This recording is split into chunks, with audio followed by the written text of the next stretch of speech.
Très bien, je laisse ouvert le sondage, mais je vais avancer un peu.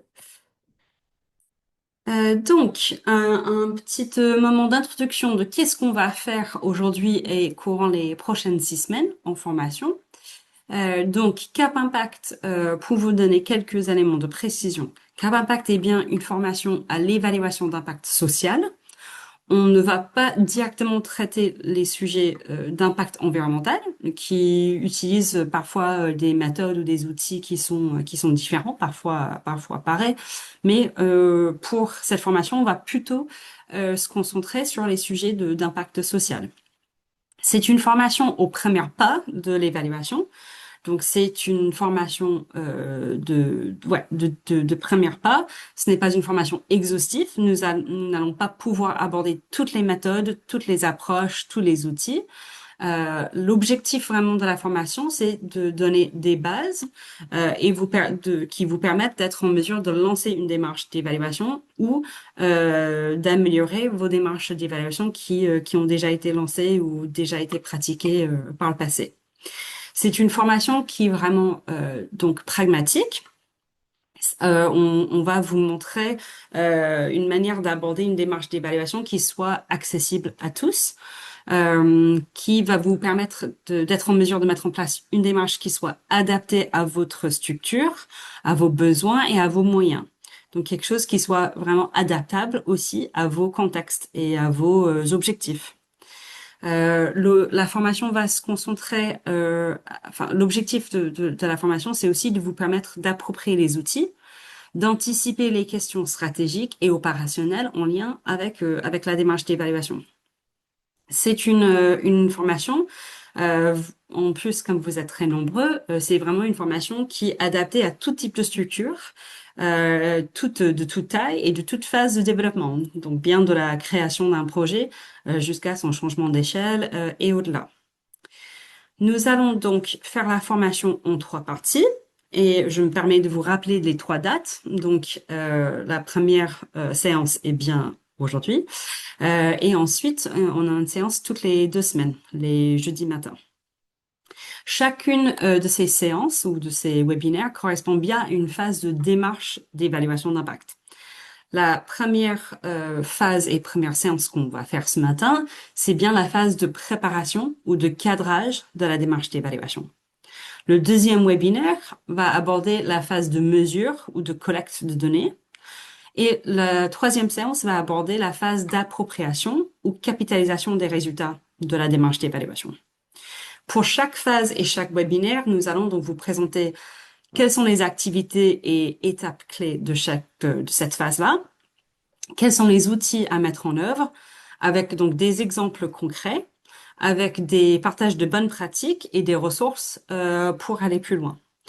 Donc c'est vraiment très orienté pratique.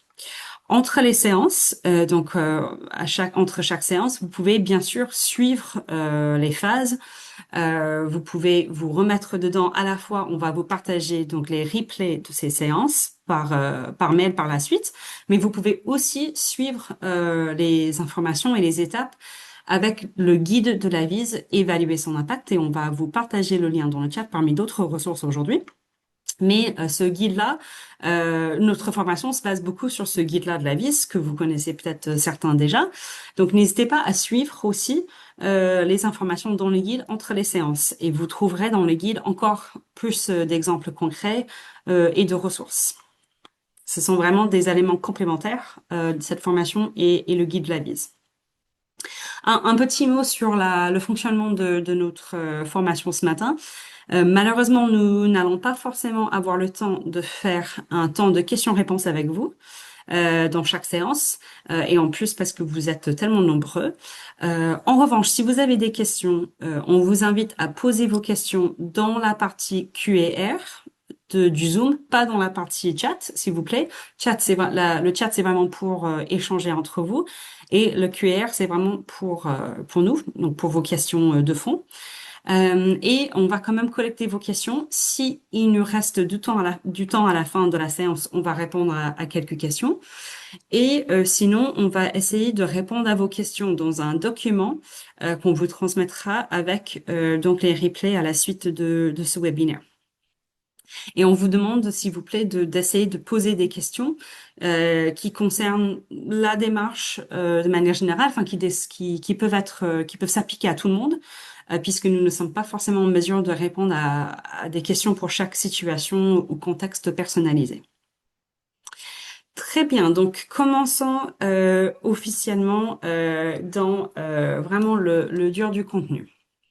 Donc avant de vraiment aller sur la phase de préparation et les outils de cette étape d'évaluation, je vais dire deux mots sur d'introduction vraiment sur qu'est-ce que c'est que l'évaluation et comment ça fonctionne. Si vous avez participé à notre webinaire le 19 mai ou si vous avez consulté déjà le site Lavise ou le guide Lavise, vous avez déjà ces éléments en tête, mais c'est important qu'on commence tous sur la même base. Donc, je vais dire deux mots sur qu'est-ce que c'est que l'évaluation. Si vous avez besoin de plus d'informations sur ces sujets de décryptage vraiment autour de qu'est-ce que c'est que l'évaluation, la différence entre l'impact et l'utilité sociale, entre l'impact et la RSE, etc., etc., on vous invite vraiment à consulter avis.org où vous pouvez trouver les réponses à toutes ces questions-là. Donc, un peu plus rapidement, qu'est-ce que c'est que l'évaluation d'impact social?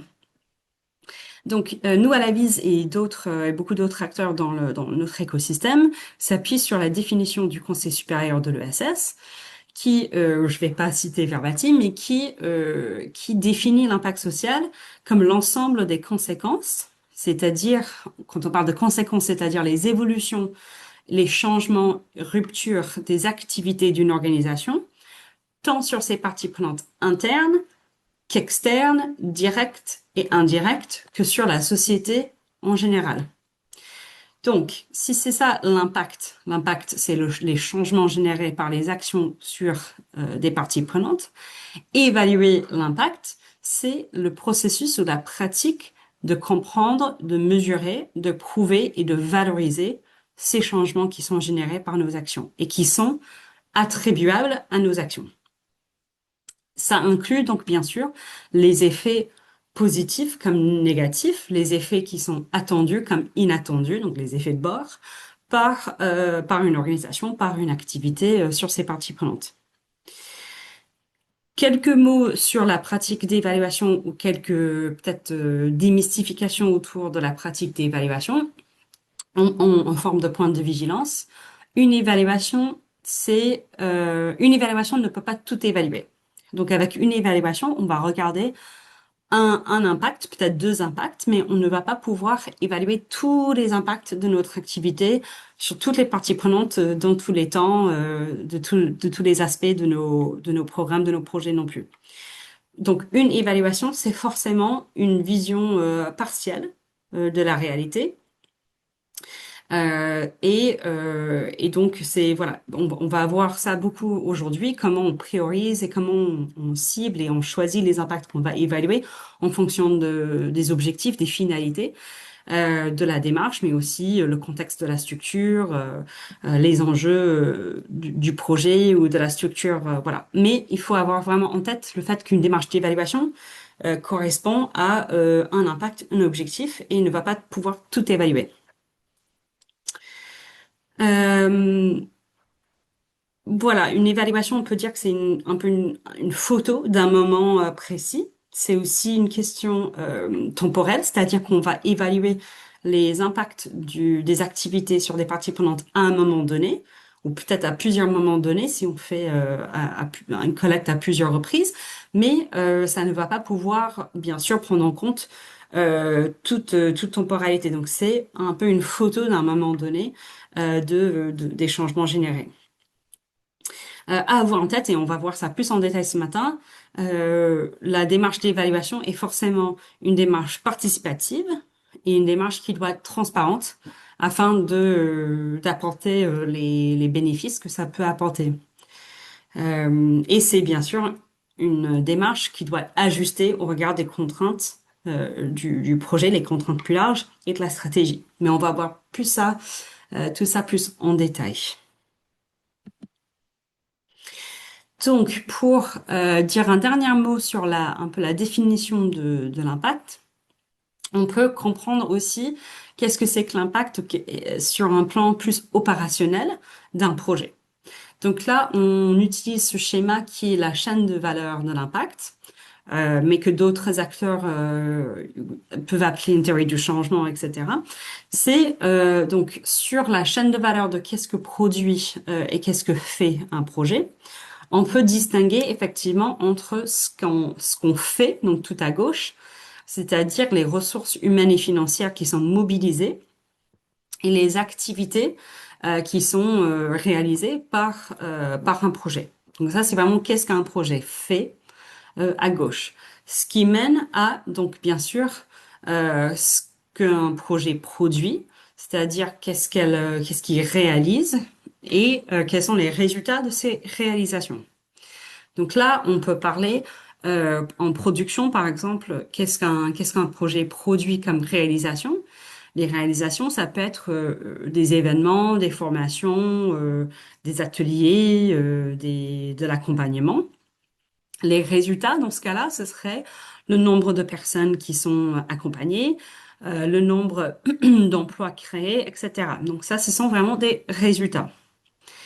Et à la toute fin de cette chaîne de valeur, donc tout à droite, il y a les impacts. Donc les impacts, vous voyez, se distinguent des résultats. Ce ne sont pas simplement les résultats quantifiables de ces actions, de combien de personnes nous avons accompagnées. C'est vraiment l'impact, c'est-à-dire les effets qui sont générés sur ces personnes grâce à notre activité. C'est la contribution du projet à sa mission sociale. Donc là, on parlera beaucoup plus en détail aujourd'hui de qu'est-ce que c'est que cet impact-là, mais il est important quand même de tout de suite distinguer entre les résultats et les impacts. Et sur cette chaîne de valeur, on voit bien cette distinction. Donc, pour se lancer dans le début de cette démarche d'évaluation, donc, effectivement, vous avez ce schéma qui vous montre les trois phases d'une démarche d'évaluation. Les trois phases, donc, qui vont être les trois séances de notre formation Cap Impact. Donc, il y a une première phase que nous, à la Vise, on appelle la promesse, mais que d'autres peuvent appeler le cadrage, la préparation, le design. C'est tout ce qui est la phase en amont de la collecte de données. Donc, c'est dans cette phase-là qu'on va définir l'enjeu de l'évaluation, on va cartographier les impacts attendus et on va choisir la question évaluative. Et on va vous expliquer chacune de ces activités en détail. Ensuite, il y a la phase mesurée et après appropriation. Donc, ce seraient nos deux prochaines séances. Donc, comment préparer et cadrer son évaluation d'impact, notre sujet de ce matin. Peut-être déjà pour vous expliquer pourquoi on fait cette phase, pourquoi c'est important et à quoi ça sert dans la démarche globale. Donc cette première phase, il s'agit de préparer, de cadrer la démarche. Et ce qu'on constate beaucoup, c'est que c'est souvent la phase la plus importante d'une démarche d'évaluation. On peut avoir tendance, surtout si on n'a pas encore déjà pratiqué l'évaluation, on peut avoir tendance à avoir envie d'aller tout de suite sur la collecte de données ou se poser tout de suite la question des indicateurs, des données, etc.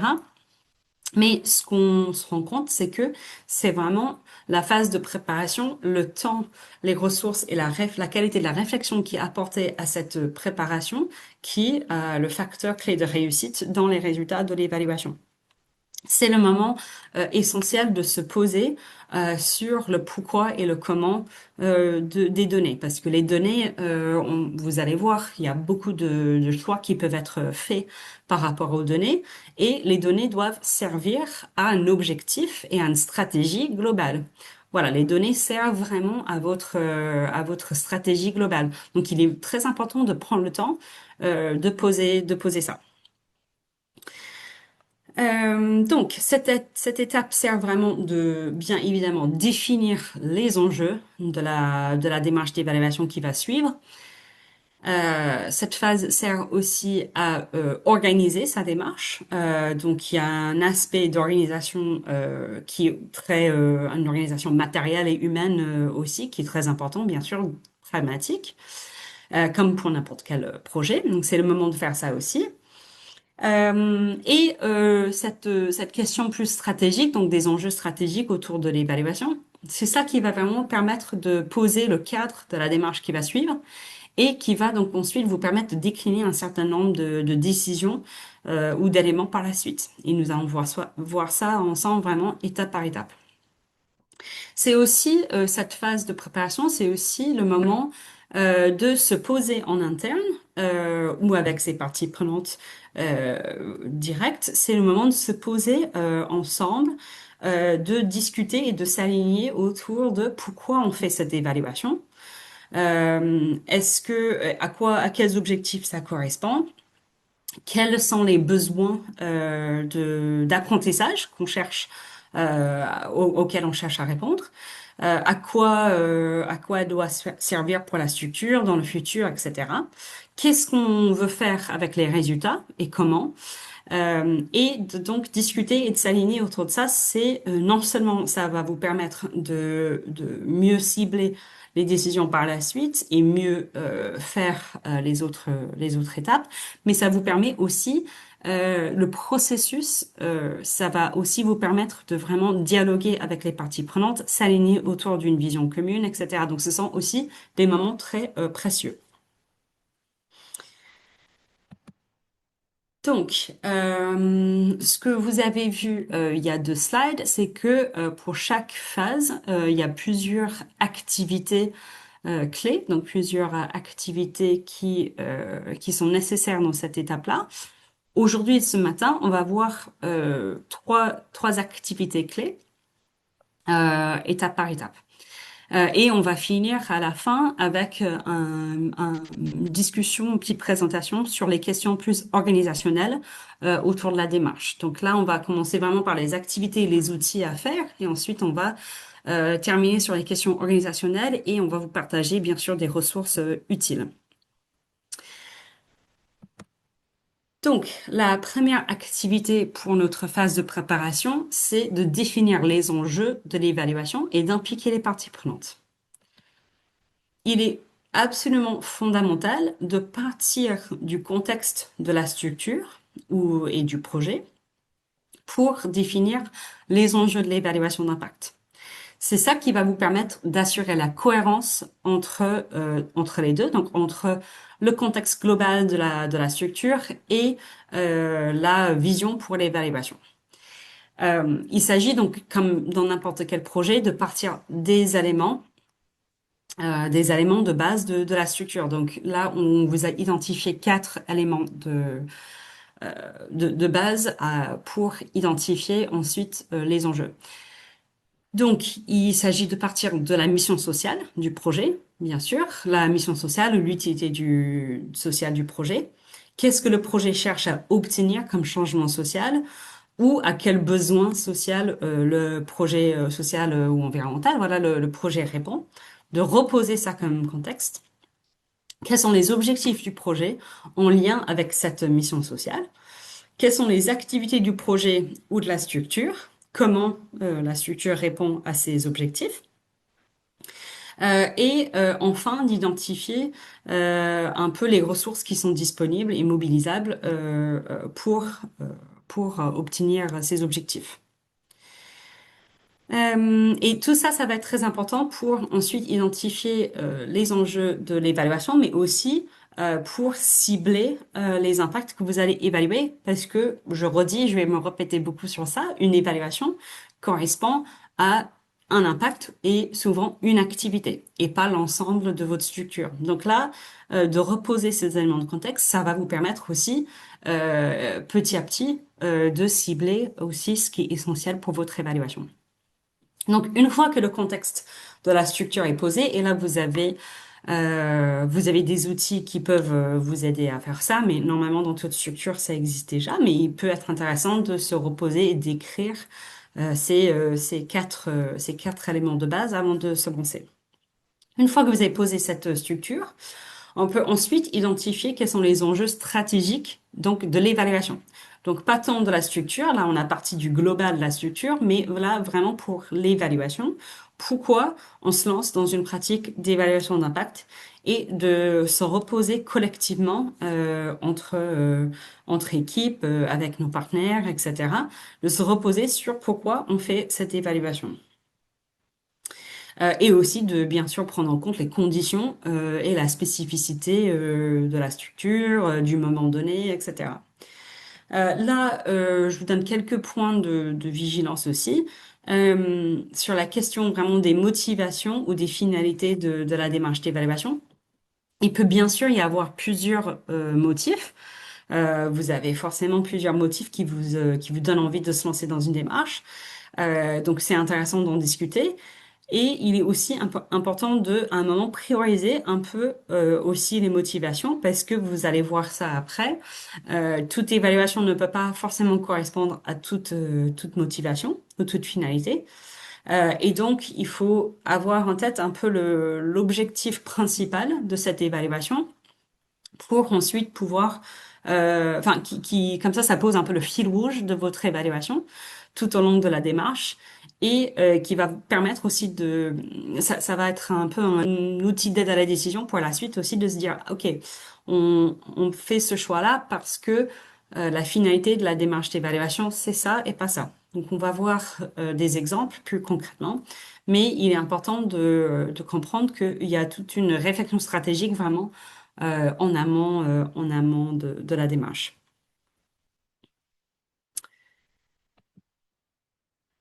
Donc, on vous propose un outil qui permet d'avoir ce type d'échange et de prendre ce type de décision.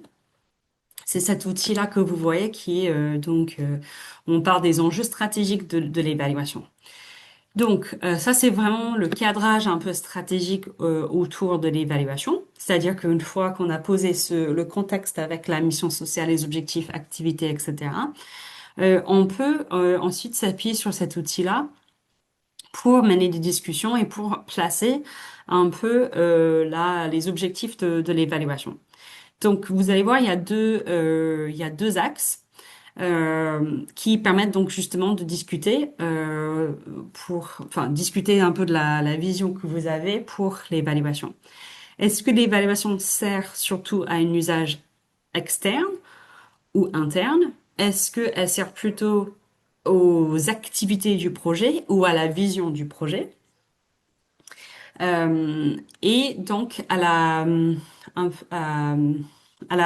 au bout de chaque combinaison des axes, voilà, vous allez voir que ça vous aboutit sur des grands enjeux qui sont un peu les grands enjeux, on va dire récurrents ou classiques de la démarche d'évaluation, de l'amélioration continue qui va vraiment être un enjeu plus en lien avec les activités du projet et un usage interne.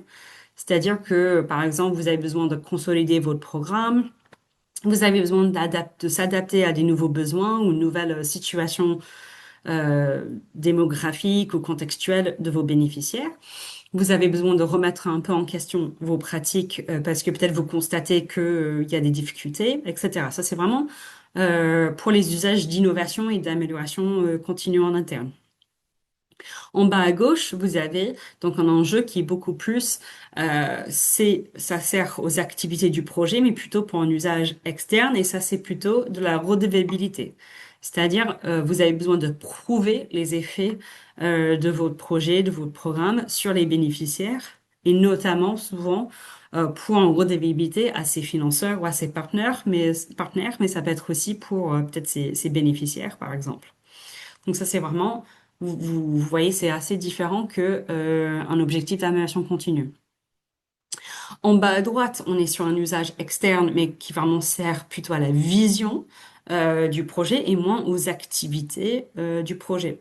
Et ça, c'est vraiment l'objectif de plaidoyer. C'est-à-dire que je fais une évaluation pour avoir des résultats et des éléments des éléments de preuve et de communication pour alimenter mon plaidoyer sur mon secteur, sur mon projet, etc. pour quelque chose qui sert vraiment à la vision long terme. Et en haut à droite, vous avez donc pour un usage interne, mais qui alimente, enfin qui sert à la vision aussi, quelque chose, un objectif qui est plus de la motivation. C'est-à-dire que faire mon évaluation, ça va me permettre d'alimenter une réflexion sur les objectifs et la vision, voilà, du projet ou peut-être à plusieurs projets. Ça va donc motiver mes équipes, motiver mes bénévoles, renforcer mes liens avec mes bénéficiaires et autres, et montrer que j'ai une légitimité à faire cette action sur le territoire. Donc cet outil est très intéressant parce que ça permet déjà d'avoir beaucoup de discussions en interne ou en externe. Enfin voilà, ça permet vraiment d'avoir beaucoup de discussions sur pourquoi on fait cette évaluation et de donc de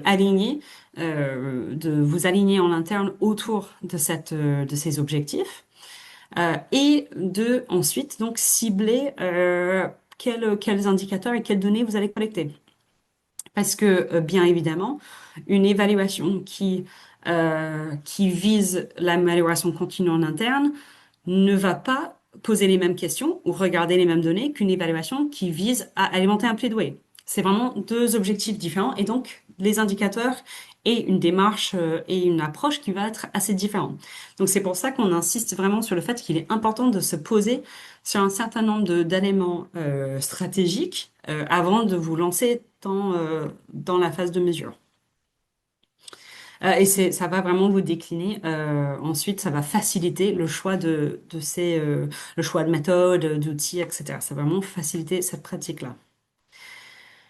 Il y a aussi dans ce choix-là ou dans ces échanges-là à prendre en compte, bien sûr, le contexte et le timing de votre démarche d'évaluation. Il est possible que, à cause du contexte politique sur un territoire, à cause du contexte économique, à cause du timing avec des élections, avec une anniversaire de 10 ans d'un programme phare, etc.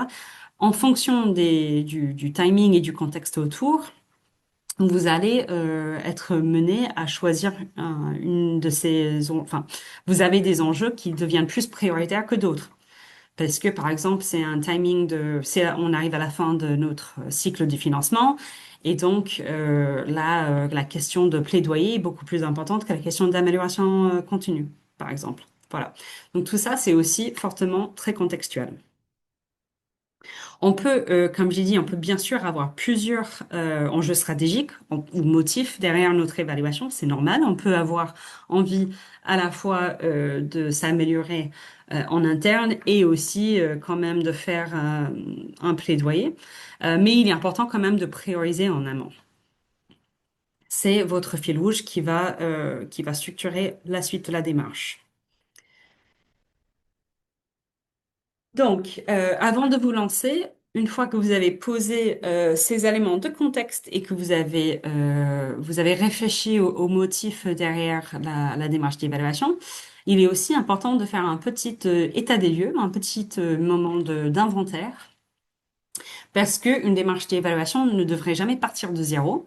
Il ne faut pas réinventer la roue. Il y a déjà des choses qui existent en interne et en externe sur lesquelles vous pouvez vous appuyer sur la démarche. Il est vraiment important de ne pas essayer de réinventer les choses parce que c'est moins efficace, mais aussi votre démarche risque d'être moins pertinente. Pendant votre phase de cadrage, de préparation, il est important donc de se poser trois questions. C'est-à-dire, est-ce qu'il y a déjà eu une pratique d'évaluation qui a été menée en interne, même si c'est sur un autre programme, même si c'était il y a très longtemps? Qu'est-ce que vous avez déjà comme élément évaluatif? Est-ce qu'il y a déjà eu, même si ce n'a pas été une évaluation, est-ce que vous avez d'autres données qui sont disponibles? Des données via des pratiques de reporting, des études, des bilans, etc. Qu'est-ce que vous avez déjà comme élément de données sur lesquels vous pouvez vous appuyer? Et via quels canaux, voilà, quels sont les tableaux de bord ou outils que vous appuyez sur lesquels vous appuyez déjà pour faire ces reportings, ces bilans, etc.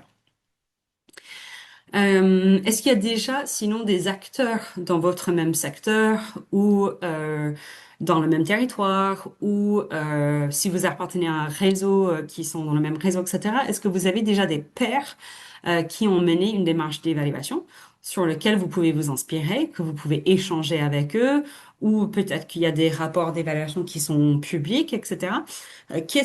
Sur quoi vous pouvez appuyer comme inspiration, justement pour ne pas partir de zéro?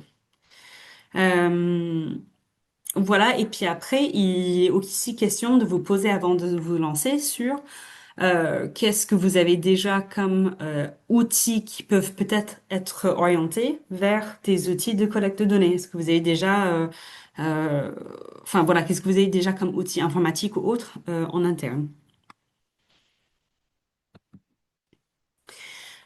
Donc, je vais vous introduire un exemple qui va être un exemple de projet, et donc un exemple aussi d'évaluation, sur lequel on va s'appuyer pendant toute notre formation.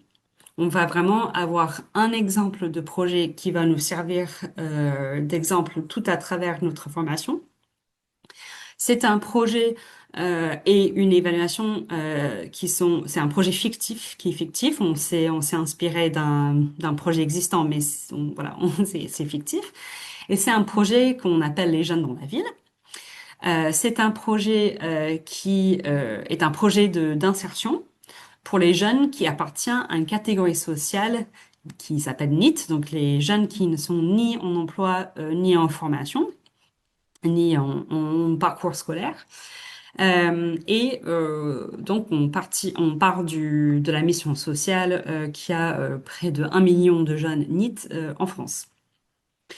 Ce projet-là vise en plus d'accompagner donc les jeunes de cette catégorie-là qui sont en zone urbaine pour donc la mission sociale, pour aider les jeunes à intégrer le marché du travail et donc de les accompagner vers une première expérience professionnelle. Donc ça, c'est le projet sur lequel on va s'appuyer pour ensuite vous montrer activité par activité et avec les outils à quoi ça peut ressembler votre démarche d'évaluation. Donc on va s'appuyer sur cet exemple-là. Les enjeux donc de cette évaluation fictive de les jeunes en ville, les enjeux de l'évaluation sont donc de bien consolider ce projet associatif, puisque le projet est dans un moment d'évolution ou de changement d'échelle où il y a vraiment besoin de consolider le projet. C'est aussi de faire un plaidoyer pour le secteur de l'insertion, des programmes d'insertion, et aussi parce que les financeurs de plusieurs activités demandent d'avoir des éléments d'impact, des éléments de données. Donc voilà, les jeunes dans la ville, on va y revenir plusieurs fois par la suite. Donc, un autre élément, maintenant qu'on a vu le contexte du projet, on a vu les enjeux et les motifs de l'évaluation et on a fait notre état des lieux de l'existant, les données et les pratiques d'évaluation existantes autour. La dernière question ou activité dans ce premier moment s'agit d'identifier et d'impliquer les parties prenantes.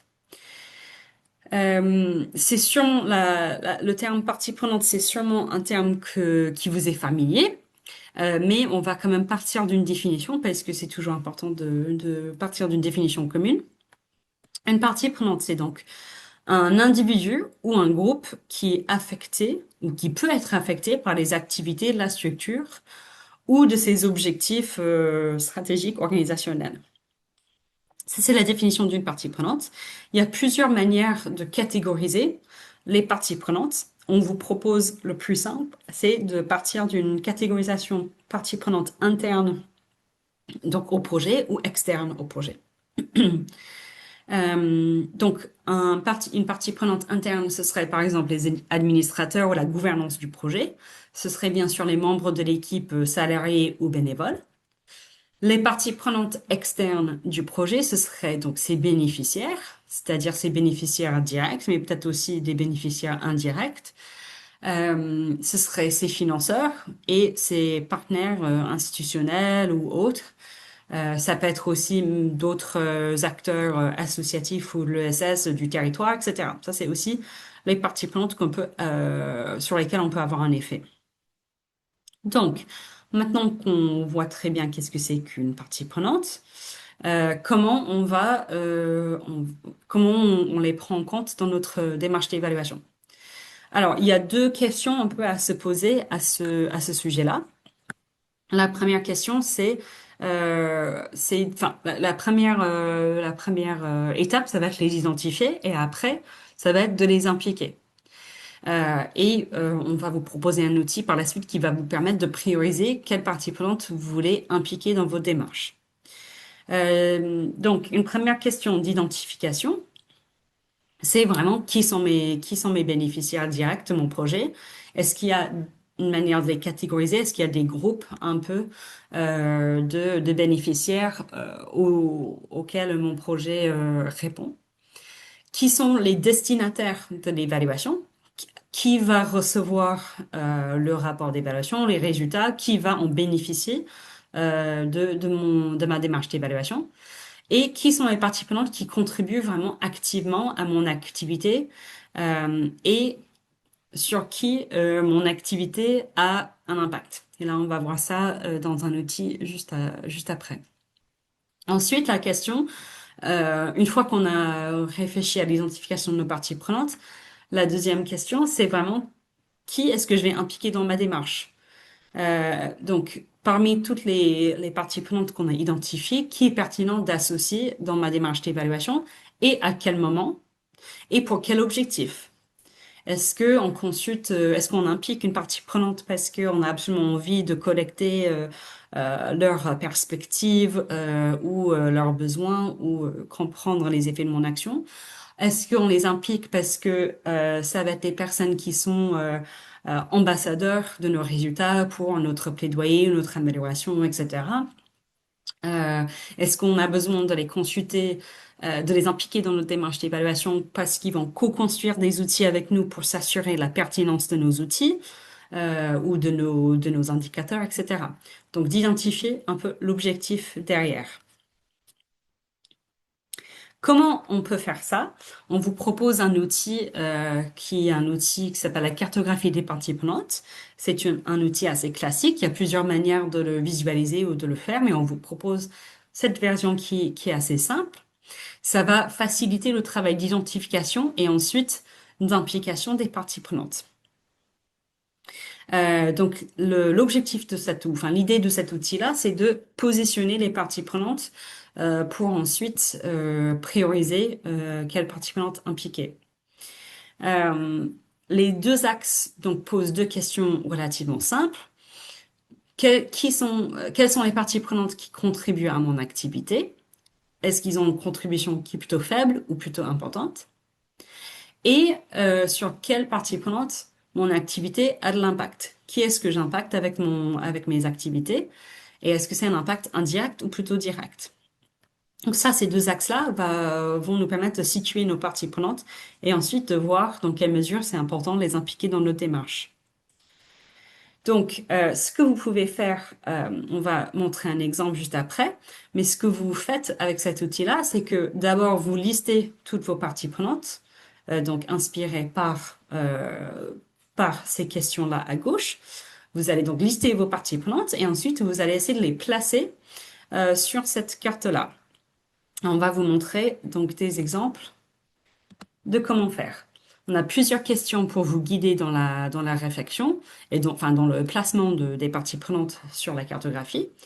Pour cet axe-là, de sur quelle partie prenante mon activité a de l'impact, on vous propose la question dans quelle mesure cette partie prenante bénéficie de mes activités. Et après, vous allez attribuer un chiffre de 0 à 5 dans quelle mesure je ne sais pas, mes partenaires financeurs, un partenaire financeur bénéficie de mes activités? Bah, peut-être plutôt 0 parce que voilà, c'est pas nos bénéficiaires. Vous allez attribuer une valeur de 0 à 5 à ces parties prenantes et donc de placer de gauche à droite. en fonction de ce chiffre. Et ça permet vraiment aussi de discuter en interne de comment vous voyez l'implication, la contribution de vos parties prenantes. De même, sur l'autre axe, vous allez donc poser la question dans quelle mesure chaque partie prenante permet de mettre en œuvre mes activités. Donc de la contribution aux activités, et vous allez attribuer un numéro de 0 à 5. Et ça, donc vous allez poser ces deux questions-là pour chacune des parties prenantes principales que vous avez identifiées. Et vous allez, en fonction des chiffres qui sont attribués à chaque partie prenante, les placer sur votre cartographie. Je vais vous montrer un exemple, comme ça vous voyez à quoi ça ressemble. Donc pour notre projet fictif Les jeunes dans la ville, nous avons placé donc nos parties prenantes principales, qui sont donc les jeunes qu'on accompagne, ce sont bien sûr nos bénéficiaires directs, et donc ils sont tout à droite parce qu'on a un impact direct sur eux. C'est nos bénéficiaires directs. Par contre, ils ont une contribution à à nos activités qui n'est pas si importante que ça. Les jeunes qu'on n'accompagne pas, qui sont pas nos bénéficiaires, mais qui sont des jeunes dans les quartiers où on intervient, ils ont quand même peut-être voilà, une petite contribution parce que c'est quand même dans le contexte autour du projet, mais pas d'impact. Nous, on n'a pas d'impact direct sur eux parce on les accompagne pas. Etc., etc. Donc vous voyez, on place nos parties prenantes en fonction donc des chiffres qu'on a attribués en réponse aux questions à la slide de juste après, juste avant. Donc mener utiliser cet outil-là, ça permet ensuite de poser la question et de discuter de quelle partie prenante on va impliquer dans notre démarche d'évaluation et à quel moment. Une fois qu'on a posé ces éléments-là, on peut voir que bah, les deux parties prenantes les plus importantes vraiment pour notre évaluation sont les coachs, donc nos équipes, nos bénévoles qui sont des coachs d'accompagnement pour les jeunes et les jeunes en eux-mêmes. Et d'une autre mesure, nos financeurs et partenaires, et on va les impliquer donc autrement. Donc ça, c'est un outil qui vous permet vraiment de réfléchir de manière un peu stratégique au début de votre évaluation sur qui je peux avoir un impact ou sur qui j'essaie d'avoir un impact. Et comme ça permet aussi de cibler nos indicateurs par la suite et aussi comment je vais les impliquer dans le processus de ma démarche. Alors, la prochaine activité, c'est une activité qui s'appelle la cartographie des impacts. Donc, c'est une activité où on va cartographier ou visualiser et réfléchir autour des impacts attendus des activités. Donc ça, c'est vraiment les impacts attendus, ciblés de nos impacts. On ne sait pas si c'est des impacts qui sont réellement réalisés. Ça va être l'objet de notre évaluation. Mais ça, c'est vraiment les impacts qu'on imagine et qu'on essaie d'avoir sur nos parties prenantes. Et ça, cette étape, ça va aussi être très clé dans le choix de méthodes et de collecte d'indicateurs par la suite. Donc, pourquoi faire cette étape-là? En cartographiant les impacts, donc en faisant cet exercice de cartographie des impacts, on va être amené à qualifier les impacts qui sont attendus de nos projets, les impacts potentiels de notre projet, et de préciser et de discuter en interne précisément de comment je pense que telle ou telle activité mène à tel ou tel changement. Ce qui peut paraître évident et qui, au final, souvent n'est pas si évident que ça, où on peut avoir des visions différentes en interne ou avec nos partenaires, on peut avoir une vision différente de comment nos activités mènent à tel ou tel changement. Donc, ce processus va permettre de qualifier tout ça et puis après de prioriser parmi tous ces impacts qu'on cible, quels sont les impacts qu'on va évaluer, puisque, et je me répète, puisque une évaluation ne peut pas tout évaluer.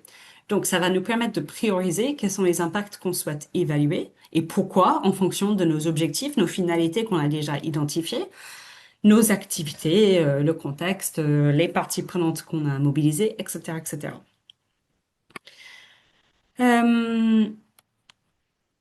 Voilà, ça va, voilà, de la même manière comme on va prioriser les impacts, ça va nous permettre de décider quels sont les impacts qu'on va mesurer et quels sont les impacts qu'on ne va pas mesurer tout de suite dans cette démarche d'évaluation, mais peut-être que on va viser à évaluer dans une prochaine démarche dans le futur. Et vous allez voir, quand vous voyez l'outil, ça permet aussi d'avoir un schéma qui représente de manière assez simple, la manière que votre projet réalise et répond aux objectifs de la mission sociale. Et donc, c'est aussi un outil qui est très utile pour s'aligner autour d'une vision et pour alimenter vos échanges avec beaucoup de parties prenantes potentiellement. Donc, je reprends notre exemple Jeunes dans la ville.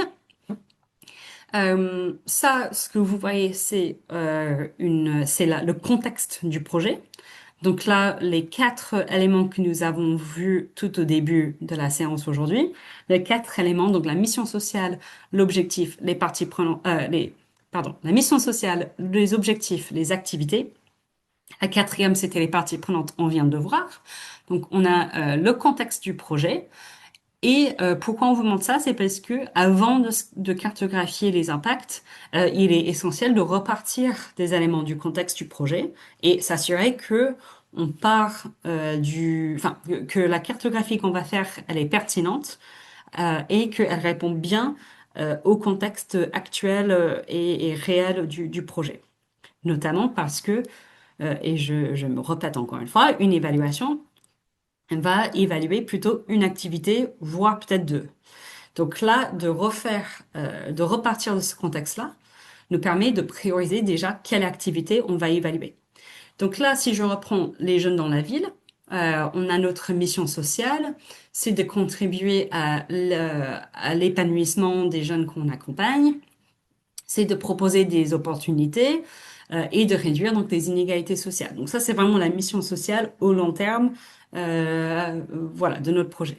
Les objectifs, on en a deux principaux. C'est donc déjà de permettre aux jeunes accompagnés d'intégrer le marché du travail et de les accompagner pendant leur première expérience professionnelle. Nous, on va se baser plutôt sur le premier objectif qui arrive un peu en avant. Et on a deux activités qu'on met en place pour répondre à cet objectif-là. Une première activité, c'est un programme d'accompagnement individuel qu'on met en place pour les jeunes accompagnés.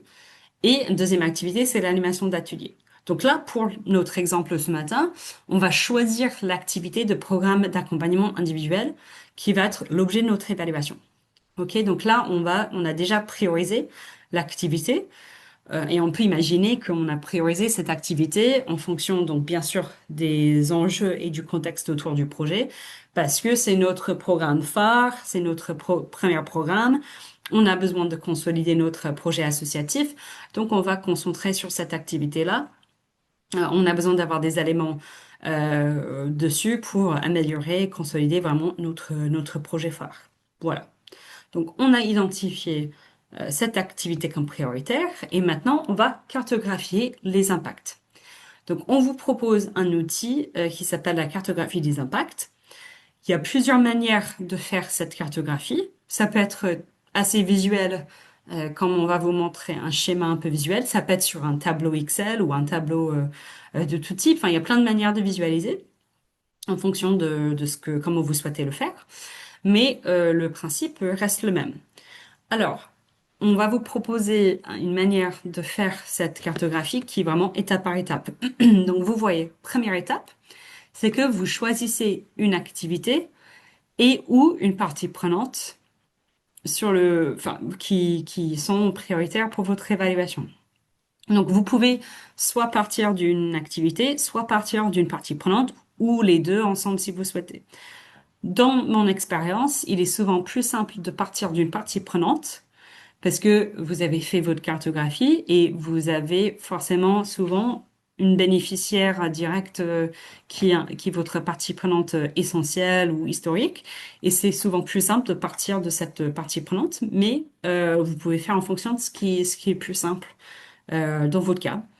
Donc d'abord, vous allez donc identifier cette partie prenante et ou l'activité pour cette partie prenante.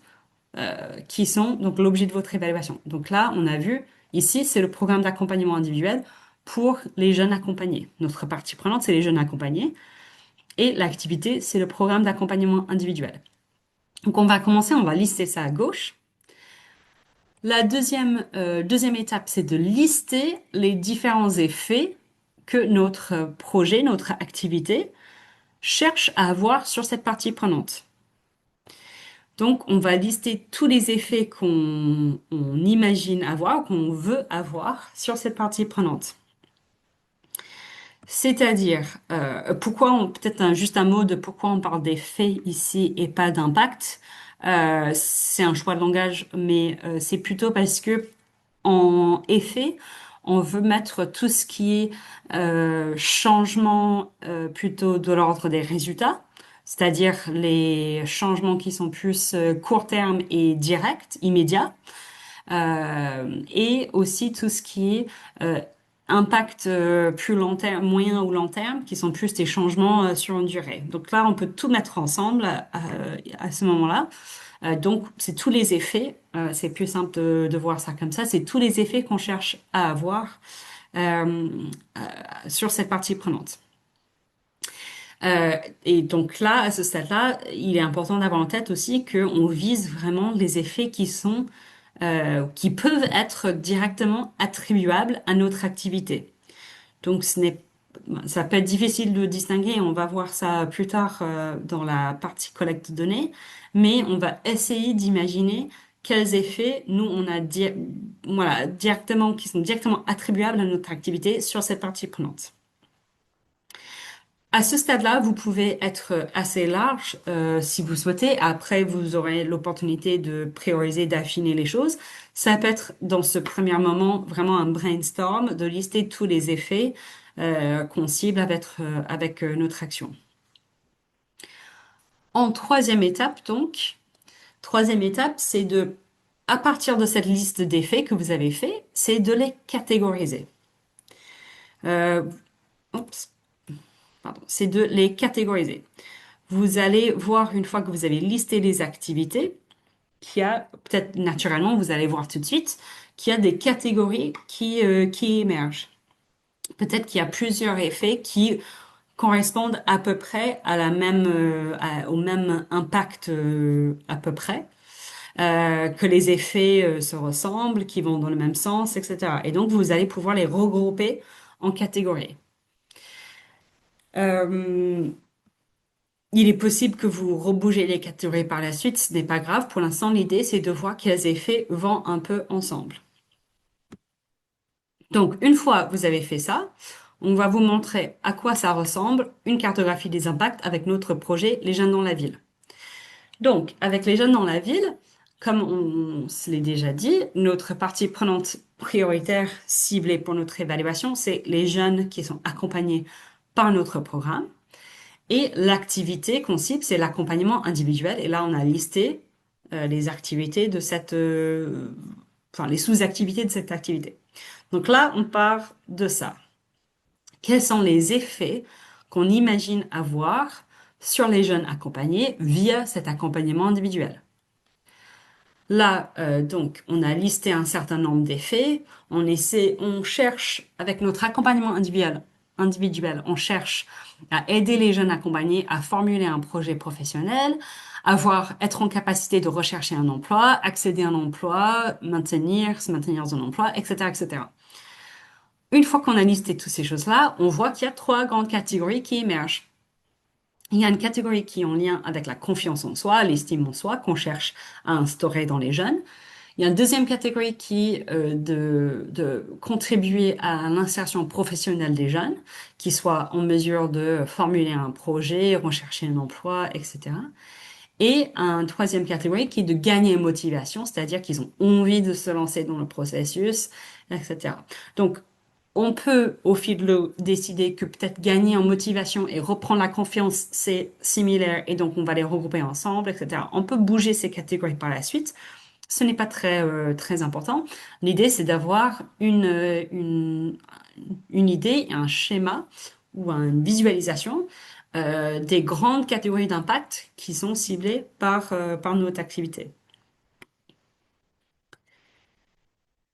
Euh, oui, voilà, je pense que j'ai tout dit.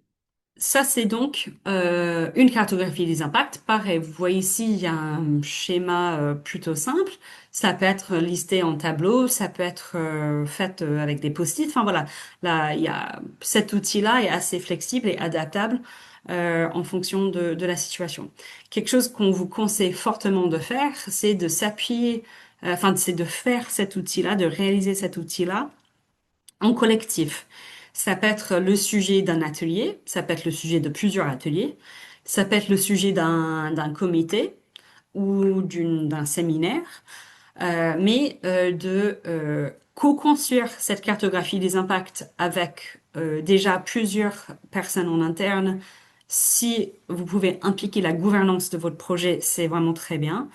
Ça peut être co-construit et on recommande souvent ça aussi avec des bénéficiaires directs. Peut-être que vous avez quelques bénéficiaires qui peuvent participer avec des bénévoles, etc. Avec vraiment, si possible, des représentants différents de vos catégories de parties prenantes.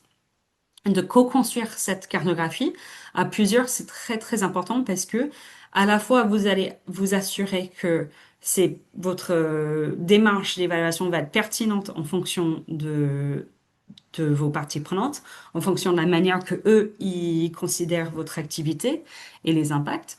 Donc il y a une question de pertinence et de cohérence avec leur vision des choses et leurs besoins.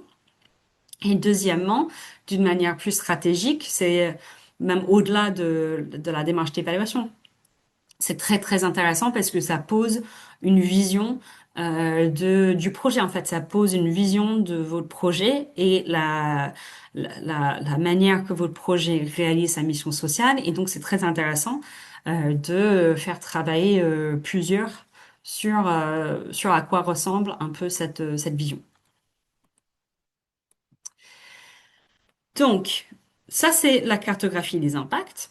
Si jamais vous avez envie ou besoin d'aller plus loin à cette étape-là, vous pouvez aussi choisir de faire un outil qui s'appelle la théorie du changement.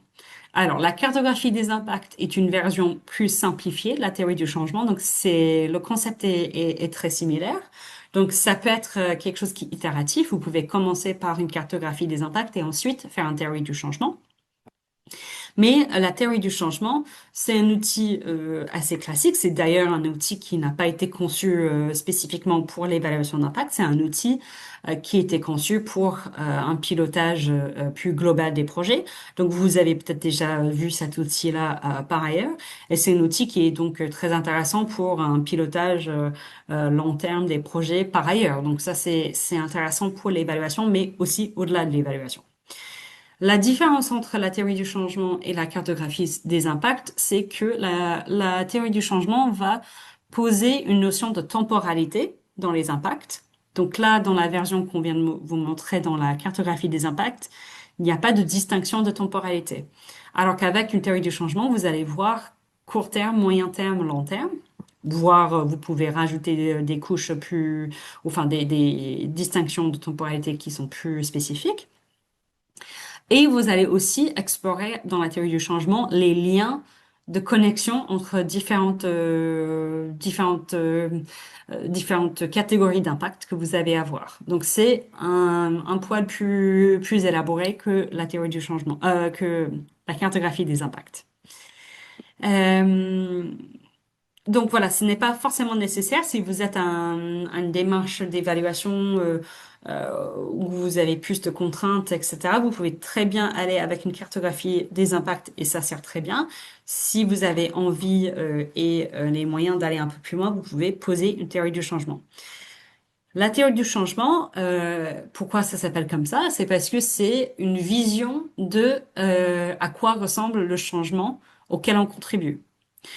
L'idée, c'est de poser une vision du changement, le changement que vous souhaitez avoir, que vous essayez d'avoir avec vos activités. Comment ce changement a lieu et comment nous, on contribue à ce changement-là. Donc, c'est pour ça que c'est un outil qui est un outil vraiment stratégique de pilotage plus large. Et ça permet donc, encore une fois, c'est très intéressant comme outil collectif, parce que ça permet aussi, pareil, de vraiment se poser à plusieurs pour dire quelle est notre vision du changement au plus large auquel on participe. Donc c'est très intéressant.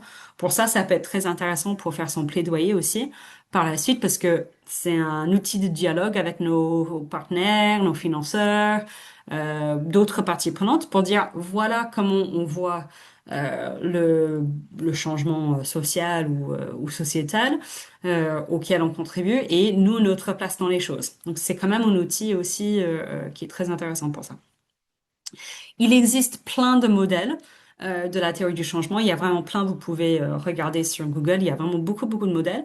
Nous, on va vous proposer un modèle qui est relativement simple et accessible, mais sachez que c'est voilà, c'est adaptable et qu'il y a d'autres modèles qui existent. Nous, notre modèle qu'on vous propose, c'est aussi conçu comme ça parce que ça permet de s'appuyer sur une cartographie des impacts si vous voulez faire l'un et après l'autre. Donc, imaginons que vous avez fait donc cette cartographie des impacts, vous avez listé les effets, vous avez catégorisé les effets. On va faire l'étape de suite. C'est-à-dire, donc, on va partir à gauche. Le point de départ, c'est encore une fois notre partie prenante et notre activité ciblée. Donc là, on a juste détaillé, enfin, on a juste mis un peu plus joli. Ensuite, parmi les catégories, enfin, les effets que nous avons listés, parmi les effets qu'on a listés, on va les distinguer entre court terme, effet moyen terme et effet long terme. Nous, on vous propose cette grille-là de trois catégories, mais vous pouvez faire avec une autre distinction si ça vous convient plus. Mais on va voir que pour nous, à court terme, les effets de notre action, c'est que la situation du jeune s'améliore, c'est-à-dire sa situation scolaire ou formation, etc. La jeune gagne un peu en assurance, en estime en soi, et donc plus motivée aussi à prendre son destin en main. Ça, c'est vraiment les effets plus immédiats de notre accompagnement. Ensuite, au moyen terme, grâce au fait que le jeune a gagné en assurance en soi, que sa situation s'améliore, etc., à moyen terme, ces jeunes-là sont davantage sensibilisés et motivés vis-à-vis de l'emploi et la formation. Ils sont aussi donc plus autonomes et dépendent moins d'encadrement. Ils sont plus autonomes. Ça, c'est donc plus au moyen terme. Au long terme, tout ça, ça permet aux jeunes donc d'intégrer un travail qui soit plus durable et qui corresponde à leurs ambitions, à leurs envies.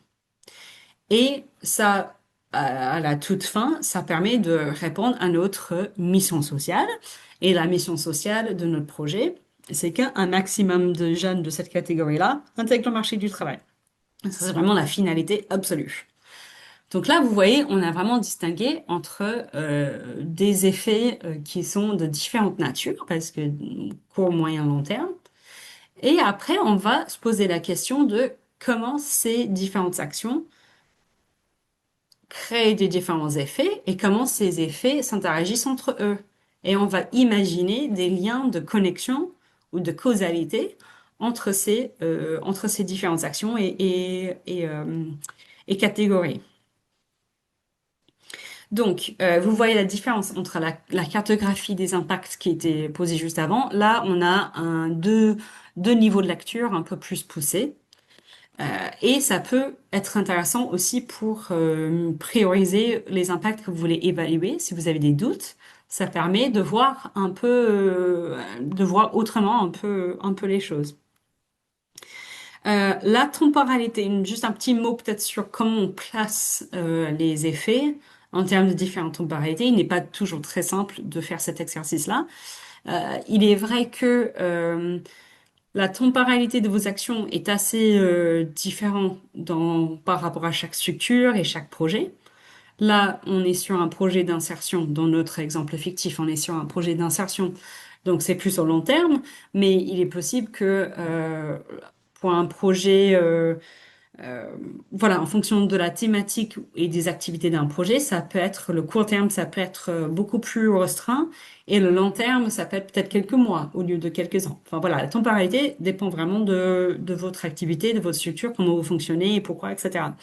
Donc, il y a aussi des programmes qui sont pluriannuels, d'autres programmes qui sont plus ponctuels. Enfin, donc, tout ça, ça dépend vraiment de votre contexte et comment il est pertinent pour vous de faire ce découpage temporel. Voilà donc cette activité de cartographier les impacts ou de faire sa théorie du changement. Là, on voulait vous partager aussi quelques bonnes pratiques autour de cette activité. Donc, une première bonne pratique, comme j'ai déjà dit, c'est de s'appuyer sur cet outil-là pour faire un temps collectif. C'est un outil qui vraiment, comme vous voyez, peut être un peu complexe et surtout ça peut renvoyer à des questions un peu plus macro, stratégiques du projet. Donc c'est très très intéressant de le faire à plusieurs. Euh, voilà, comme j'ai dit, vous pouvez créer un comité spécifique ou un groupe de travail spécifique sur ça, où vous impliquez plusieurs parties prenantes pour travailler dessus, etc. Mais même si vous impliquez pas forcément les parties prenantes dans l'élaboration de la cartographie, il est important quand même de la faire valider par quelques parties prenantes. C'est assez important pour la démarche de s'assurer que c'est pertinent, que ça a du sens pour ce qui va en découler et aussi pour assurer la pertinence des indicateurs que vous allez chercher par la suite. Euh, voilà, il y a quelques idées de voilà comment vous pouvez animer un atelier autour de cet outil-là. Et oui, et puis aussi, je rajouterais aussi que c'est un outil qui est itératif, c'est-à-dire que on peut tout à fait, euh, on peut tout à fait commencer avec une version de la cartographie ou la théorie du changement, et puis quelques mois ou quelques ans ou un an après, revoir la théorie du changement, le mettre à jour, le bouger, etc. C'est un outil qui est un outil un peu de pilotage qui peut être tout à fait itératif. Voilà, on arrive à notre dernière activité de cette phase de l'évaluation, là, donc la phase de préparation de cadrage.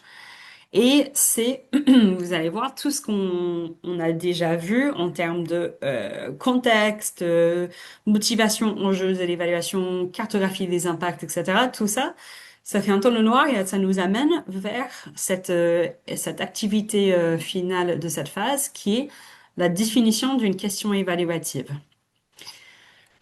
Et cette question évaluative sert comme tremplin un peu pour la prochaine phase de mesure.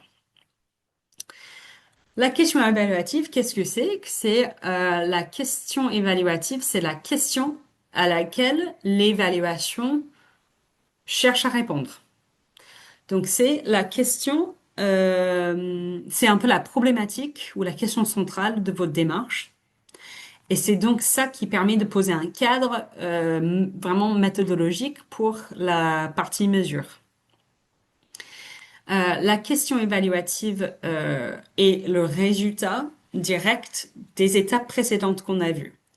Donc, si vous avez bien posé le contexte de la structure, identifié les enjeux stratégiques de la démarche, cartographié les parties prenantes, cartographié les impacts, ça va vous mener naturellement vers une question évaluative que que vous pouvez formuler et mettre en action.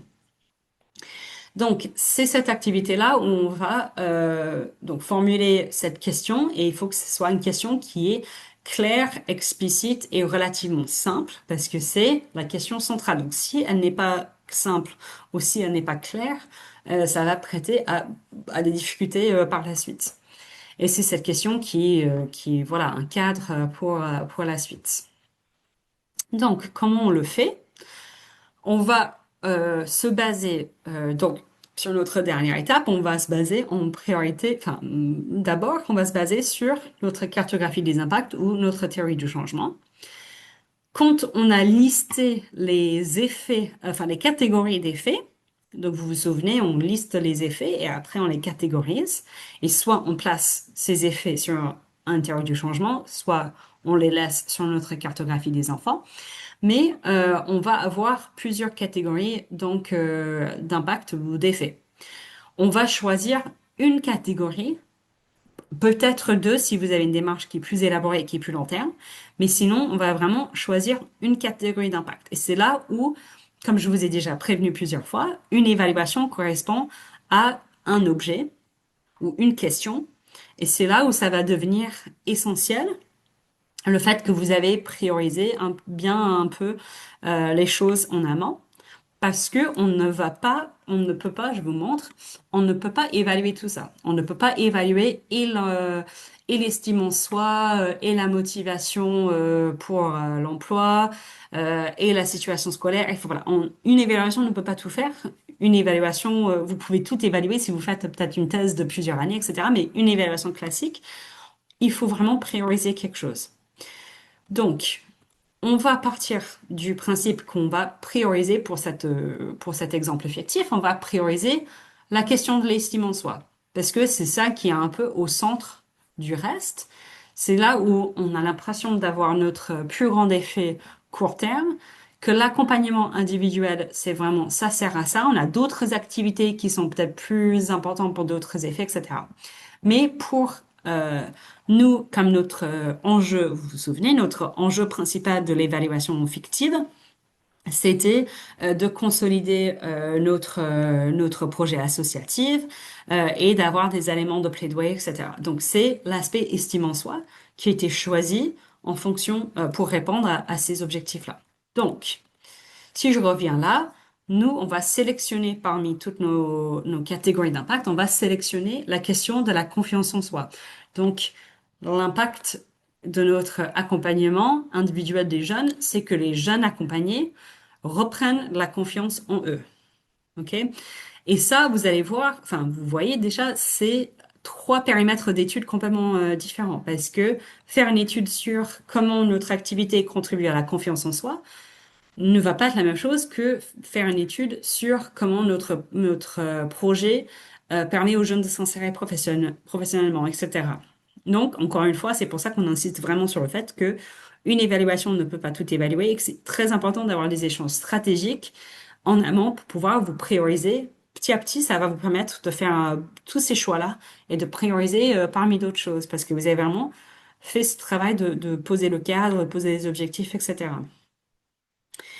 Euh, donc voilà, on va choisir cette catégorie-là et à partir de cette catégorie d'impact, on va formuler une question évaluative. C'est-à-dire, on va poser la question à la réponse à laquelle nous permet de répondre à l'objectif final de notre évaluation.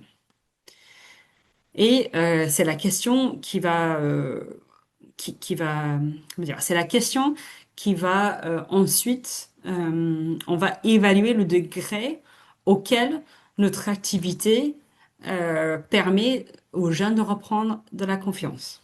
Donc, la question évaluative de notre projet fictif, Les jeunes dans la ville, c'est comment est-ce que l'accompagnement individuel permet aux jeunes bénéficiaires de gagner en estime de soi.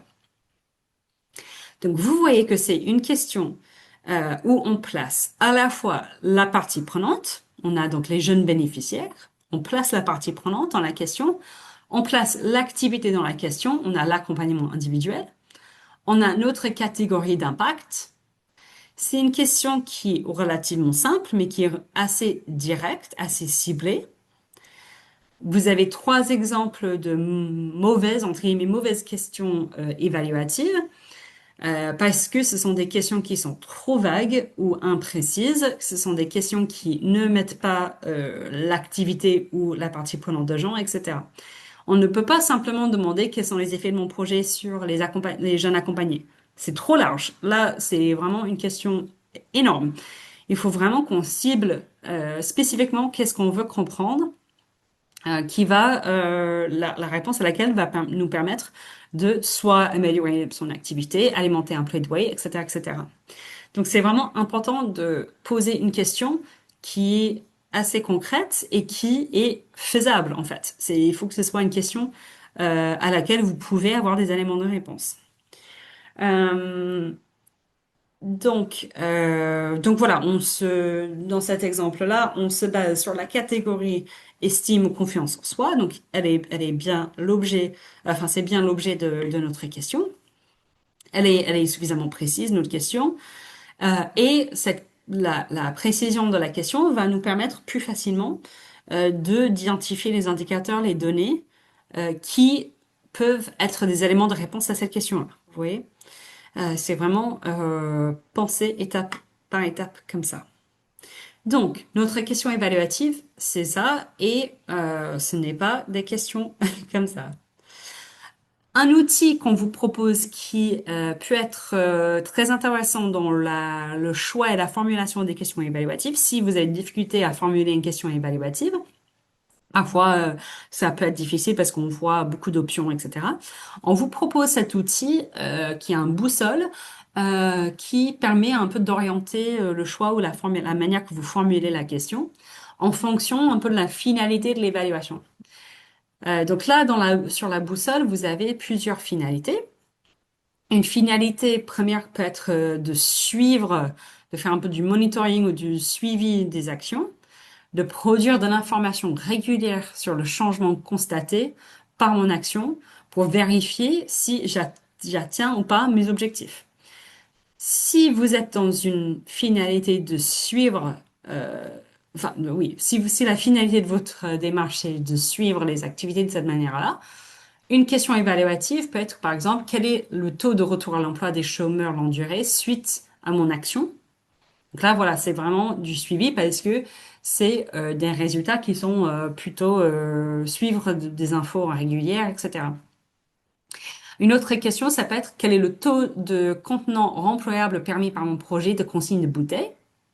Donc voilà, pareil, on est plutôt sur des effets résultats immédiats, deux chiffres qu'on peut suivre vraiment au fil de l'eau, assez relativement simple. Ok, donc ça c'est des questions évaluatives qui correspondent à cette finalité, qui seront assez différentes des autres. Une autre finalité on peut avoir, c'est de comprendre notre activité. Donc, c'est de comprendre le changement observé de mon action et les facteurs qui expliquent pourquoi ce changement a lieu ou pas et comment. Donc ça, c'est un poil plus élaboré parce que ce n'est pas juste de voir quels sont les effets, mais pourquoi et comment j'ai un effet. Donc là, des questions évaluatives qui peuvent en découler. Quels sont les effets pour les habitants de quartier d'être devenus un voisin malin? Donc, c'est le projet Voisin malin. Quel est l'impact de l'accompagnement de la fédération sur les familles bénéficiaires? Donc voilà, pareil, vous avez donc l'activité et la partie prenante la question évaluative. En bas, vous avez donc deux finalités qui sont un peu plus élaborées et qui souvent nécessitent des méthodes un peu plus élaborées. Et on va voir ça dans la prochaine séance quand on parle des méthodes et des outils. Mais on a aussi des finalités qui peuvent être plus de l'ordre de valoriser ou de prouver. Quand on parle de valoriser, on parle spécifiquement souvent d'une valeur monétaire ou économique. Ça peut être fait autrement, mais si souvent on parle d'une valeur économique ou monétaire, une valeur, oui, générée par notre activité et de comparer, par exemple, les ressources investies la valeur sociale qui est générée, par exemple. Donc là, c'est valorisé dans ce sens-là. Et une question évaluative pour valoriser l'activité, ça peut être, par exemple, quel est l'impact économique local d'un programme par rapport au modèle classique. Donc là, il y a un élément de comparaison entre les valeurs économiques générées par notre programme avec quelque chose de plus classique. Ça va permettre de vous valoriser le programme sur un plan économique par rapport à d'autres. Une dernière finalité, ça peut être de l'ordre de prouver. Et quand on parle de prouver, il y a l'idée de prouver un avant ou un après. Ou de prouver par rapport à un groupe témoin, par exemple, à un groupe non témoin. Tout ça, on va voir la prochaine fois, donc je vais pas rentrer dans la spécificité de ces approches-là. Mais l'idée, c'est de prouver que le changement est attribuable à notre action. Et c'est là où l'avant-après, où la causalité va être importante. C'est que ça va nous permettre de prouver l'attribution à nos activités. Donc, une question évaluative dans ce cas de figure peut être quel est l'impact du dispositif sur l'autonomie et l'insertion sociale des jeunes demandeurs d'emploi ayant manifesté un intérêt pour la création d'activités. Donc, elle est un peu longue, celle-là, mais vous avez vraiment les éléments clés dedans. Et là, on va parler directement de la question, quel est l'impact?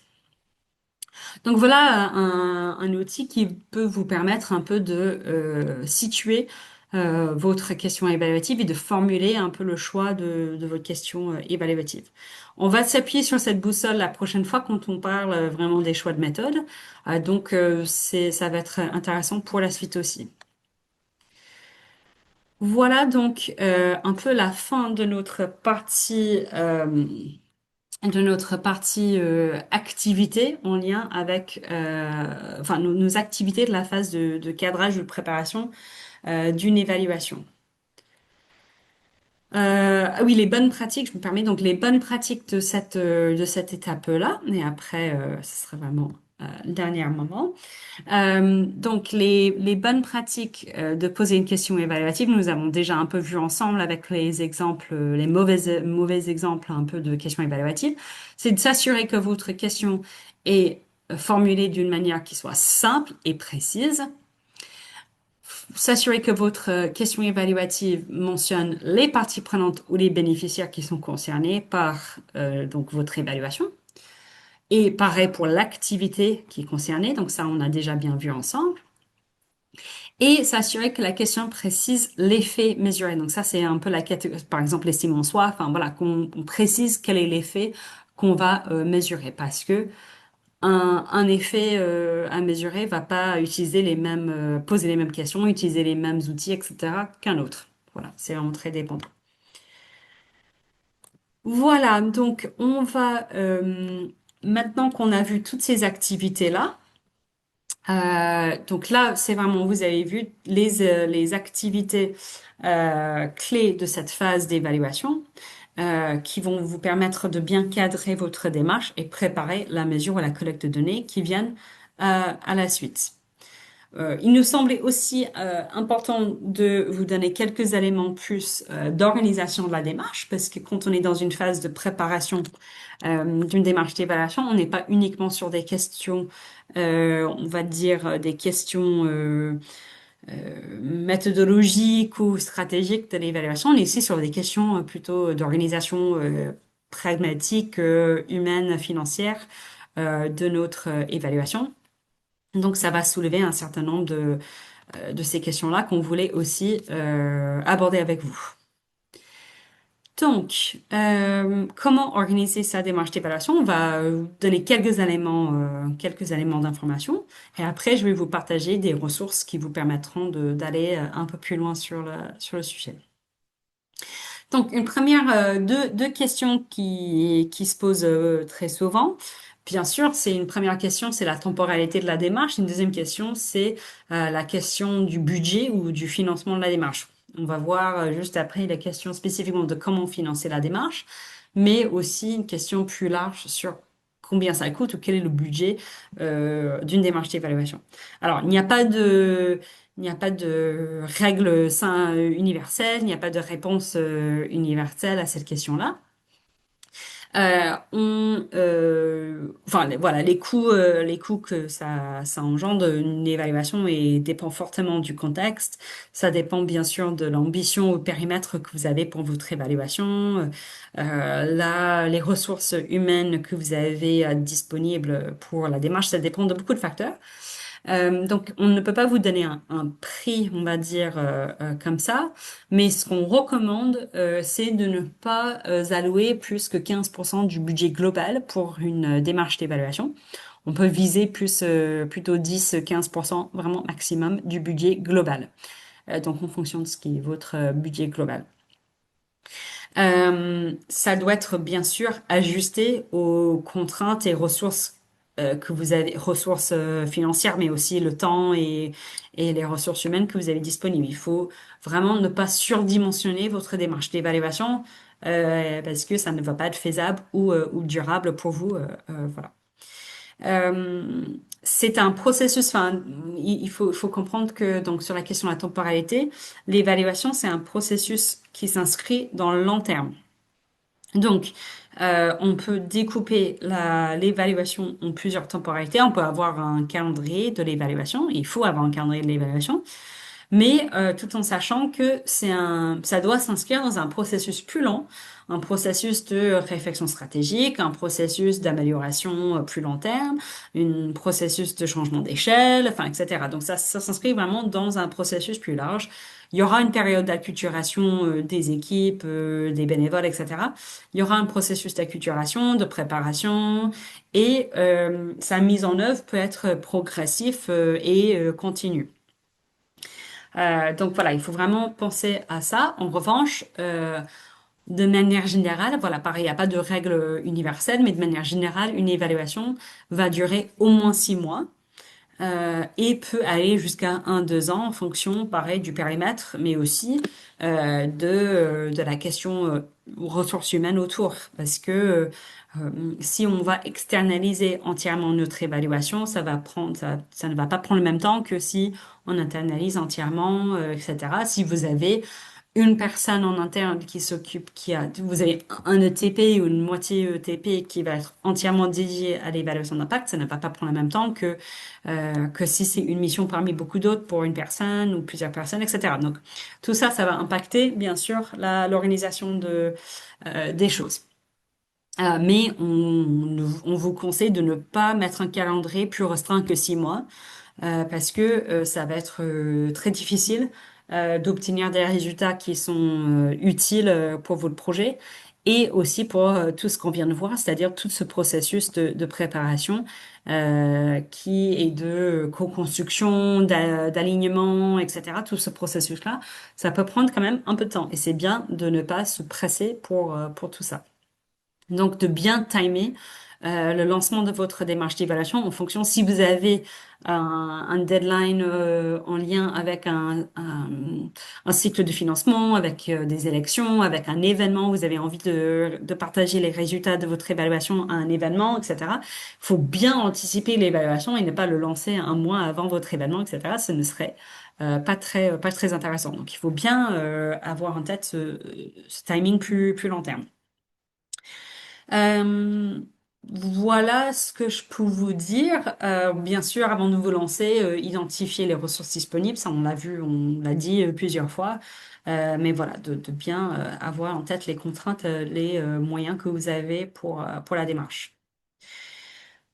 Donc, concrètement, comment on finance une démarche d'évaluation? Pareil, il n'y a pas de réponse simple, malheureusement. Malheureusement, il n'y a pas de réponse simple et malheureusement, il n'y a pas assez de dispositifs de financement spécifiques. Enfin, il n'y a pas de dispositif de financement spécifique à l'évaluation et il n'y a pas assez de dispositifs de financement à l'ESS. Je pense qu'on le voit tous. Mais il y a plusieurs, pour le dire de manière générale, il y a plusieurs options pour financer votre démarche d'évaluation. Et donc, on va vous parler de trois grandes options qui peuvent être combinées. Enfin, bien sûr, ce n'est pas exhaustif. Comment les structures de l'ESS financent leur démarche d'évaluation? Il y a trois grandes, enfin voilà, trois manières principales de le faire qui peuvent être combinées encore une fois. D'abord, c'est de mobiliser ses fonds propres. C'est jamais c'est peut-être pas idéal, mais la réalité, c'est que presque 85% des structures de l'ESS qu'on a enquêtées mobilise des fonds propres, au moins en partie, pour réaliser une évaluation. Et c'est là où donc on parle de pas mettre plus que 10-15% du budget global sur l'évaluation. Mais on peut tout à fait dans le planning budgétaire prévoir une ligne budgétaire spécifique à l'évaluation pour préserver un peu un budget pour cette démarche-là. Et bien sûr, ajuster ou dimensionner votre démarche en fonction de votre budget global et le timing un peu de vos budgets, etc. On peut aussi aller mobiliser ses partenaires financeurs, nos partenaires financiers par exemple, réguliers. C'est-à-dire, voilà, les partenaires financeurs qu'on a déjà, aller les mobiliser pour mobiliser des fonds de plus pour une démarche d'évaluation. Et là, on voit qu'une trentaine de pourcentage des entreprises de l'ESS mobilisent, enfin, ont cette stratégie également pour financer leur démarche d'évaluation. Donc, ça peut être de demander une enveloppe additionnelle qui est spécifique pour une évaluation, enfin, qui est vraiment dédiée entièrement à une évaluation, ou convertir une partie des fonds qui vous sont déjà alloués pour une évaluation, voilà, en expliquant à votre partenaire financier pourquoi c'est important de faire et qu'est-ce que ça va permettre de faire, etc. C'est souvent, enfin, ce sont des informations, les informations d'une évaluation ou les résultats d'impact sont des informations qui sont aussi très utiles pour vos partenaires financiers. Donc, normalement, on peut aussi, bien sûr, utiliser ces explications-là. Et bien sûr, et vous avez peut-être déjà fait cette expérience-là, l'évaluation peut être même une demande explicite de votre financeur. Et donc, dans ce cas-là, il est normal de essayer de négocier une enveloppe de plus, enfin voilà, un budget pour son évaluation. Et une troisième option, c'est de pouvoir, enfin, il y a d'autres sources de financement ou de soutien qui peuvent être envisageables. Il y a le bénévolat mécénat de compétences. Donc ça, c'est un pourcentage plus petit de structures de l'ESS qui choisissent cette option, mais c'est une option. Ça peut être aussi de mobiliser donc des chercheurs, des étudiants ou des doctorants, par exemple avec un contrat CIFRE. Ça peut être un partenariat avec une laboratoire de recherche, une université à côté de vous, d'établir un contrat CIFRE, par exemple avec un doctorant qui vient faire son projet de thèse dans votre structure et donc qui a un terrain qui leur est proposé donc qui peut être beaucoup moins coûteux que le recrutement, par exemple, de quelqu'un spécifiquement pour une évaluation ou une prestation. D'avoir un doctorant, ça peut être une option très intéressante. Vous pouvez aussi faire une levée de fonds spécifique pour financer l'évaluation. Et ça, il y a quand même presque 7% de structures qui font ça. Donc voilà un petit mot sur comment on peut financer sa démarche d'évaluation. On va maintenant vous partager un certain nombre de ressources utiles, puisque nous n'avons peut-être pas forcément le temps de répondre à vos questions. Ce qu'on fait, c'est qu'on a regroupé des questions récurrentes, des questions qui sont fréquemment posées autour de l'évaluation d'impact, et on va vous flécher vers des ressources utiles qui permettent de répondre à ces questions-là. Et on va aussi voir, bien sûr, collecter vos questions dans l'espace Q&R pour la suite. Mais voilà, déjà, on va vous donner un certain nombre de réponses tout de suite. Donc, on va vous partager des ressources utiles et ma collègue va mettre dans le chat des liens vers ces ressources-là.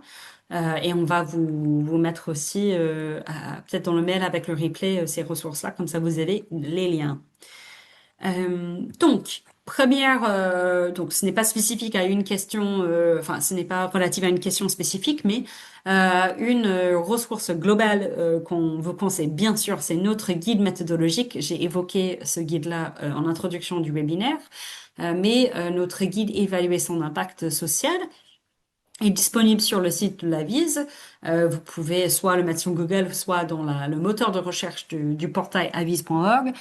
Vous avez donc ce guide Évaluer son impact, qui est un guide clé en main, guide vraiment pratique, qui vous guide dans le processus d'évaluation d'impact, étape par étape. Et vous donne beaucoup d'exemples concrets, qui vous donne aussi des petits verbatim en retour d'expérience, etc. Et qui a aussi enfin des pages blanches où vous pouvez noter des choses, etc. C'est première ressource qu'on peut bien sûr vous conseiller pour vous accompagner dans toute votre démarche. De manière aussi générale, avant d'aller sur des questions spécifiques, de manière générale, vous pouvez bien sûr vous appuyer sur d'autres ressources de la Vise. Vous avez donc à gauche un aperçu de la newsletter de la Vise qui s'appelle Impact, donc une newsletter que nous sortons tous les 3-4 mois et qui est une newsletter spécifique. En plus, vous connaissez peut-être déjà la newsletter de Entreprendre autrement, la newsletter de la Vise, mais on a aussi cette newsletter spécifique sur la thématique de l'impact où on partage des ressources, des actualités, des événements, des rapports d'impact, etc. Tout sur la thématique impact et évaluation. Donc, pour suivre le sujet et pour avoir accès à tout ça, n'hésitez pas à vous abonner à la newsletter Impact et on va vous partager le lien d'abonnement. Sinon, c'est sur le portail avis.org. À droite, vous avez un aperçu donc du Centre national de ressources de l'évaluation d'impact, qui est donc animé par la VISE et qui pose un certain nombre de questions. Donc, ce que vous voyez à droite, mais il y a d'autres questions si vous cliquez dans chacun des carrés, il y a plein de questions. Comment évaluer mon impact? Comment me faire accompagner? Quelle est la différence entre l'impact et la RSE? Comment j'implique mes parties prenantes, etc., etc. Vous avez beaucoup de décryptages qui sont disponibles déjà sur le site Lavis et qui renvoient vers des ressources, enfin voilà, vers des ressources, vers même des acteurs externes, etc. Donc, n'hésitez pas à naviguer dans cet espace-là. Vous allez trouver déjà beaucoup de réponses à vos questions dedans. Pour tout ce qui concerne des questions plus récurrentes et plus spécifiques en lien avec la phase de préparation. Donc là, les questions et les ressources que je vous partage sont vraiment uniquement en lien avec la phase de préparation de l'évaluation. Tout ce qui est relatif aux autres phases, on va vous présenter les prochaines séances. Voilà. Donc, déjà sur cette phase-là, comment j'organise ma démarche d'évaluation? À quel moment et comment concrètement je peux impliquer mes parties prenantes? Là, on a parlé pas mal de comment cartographier les parties prenantes, mais un peu moins de comment on peut les impliquer. On a donc un article spécifique sur la page de la vise, comment impliquer ces parties prenantes. On a aussi un article comment organiser ma démarche d'évaluation. Il y a aussi dans le guide quelques infos sur tout ça.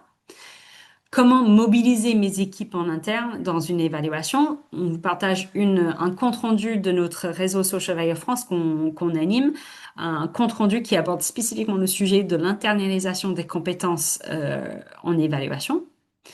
Et si vous souhaitez savoir plus spécifiquement sur l'outil, la théorie du changement, on vous partage donc une fiche du TIES, donc qui est un acteur similaire de la VIS mais au Québec.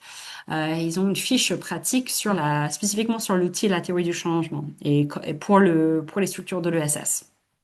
Donc tout ça, c'est pour voilà des ressources qui peuvent être utiles si vous vous posez ces questions-là. Ensuite, plus de l'ordre des questions de bonnes pratiques. Donc, quelles sont les bonnes pratiques, les recommandations, etc. générales, un peu autour de l'évaluation. On vous partage donc deux documents. Enfin deux documents. Alors, il y a un article, c'est les 7 recommandations de la VIS pour réussir son évaluation d'impact. Là, vous allez trouver donc des recommandations assez pratiques sur l'évaluation pour s'assurer que voilà, vous vous lancez dans une démarche utile et réussie. On vous partage aussi une ressource qui vient de sortir il y a 2 mois et qui est une ressource élaborée par notre réseau Social Value France, donc réseau de praticiens et d'experts de l'évaluation d'impact. C'est un document qui pose des principes d'action. Donc, ces principes d'action qui sont partagés par l'ensemble de plus de 120 praticiens et experts de l'évaluation d'impact en France. Et c'est ce qu'on propose comme base socle commun à l'évaluation. Et c'est des critères de qualité méthodologique et qualité éthique et posture. Et c'est les bases de qualité, les critères de qualité pour une démarche d'évaluation.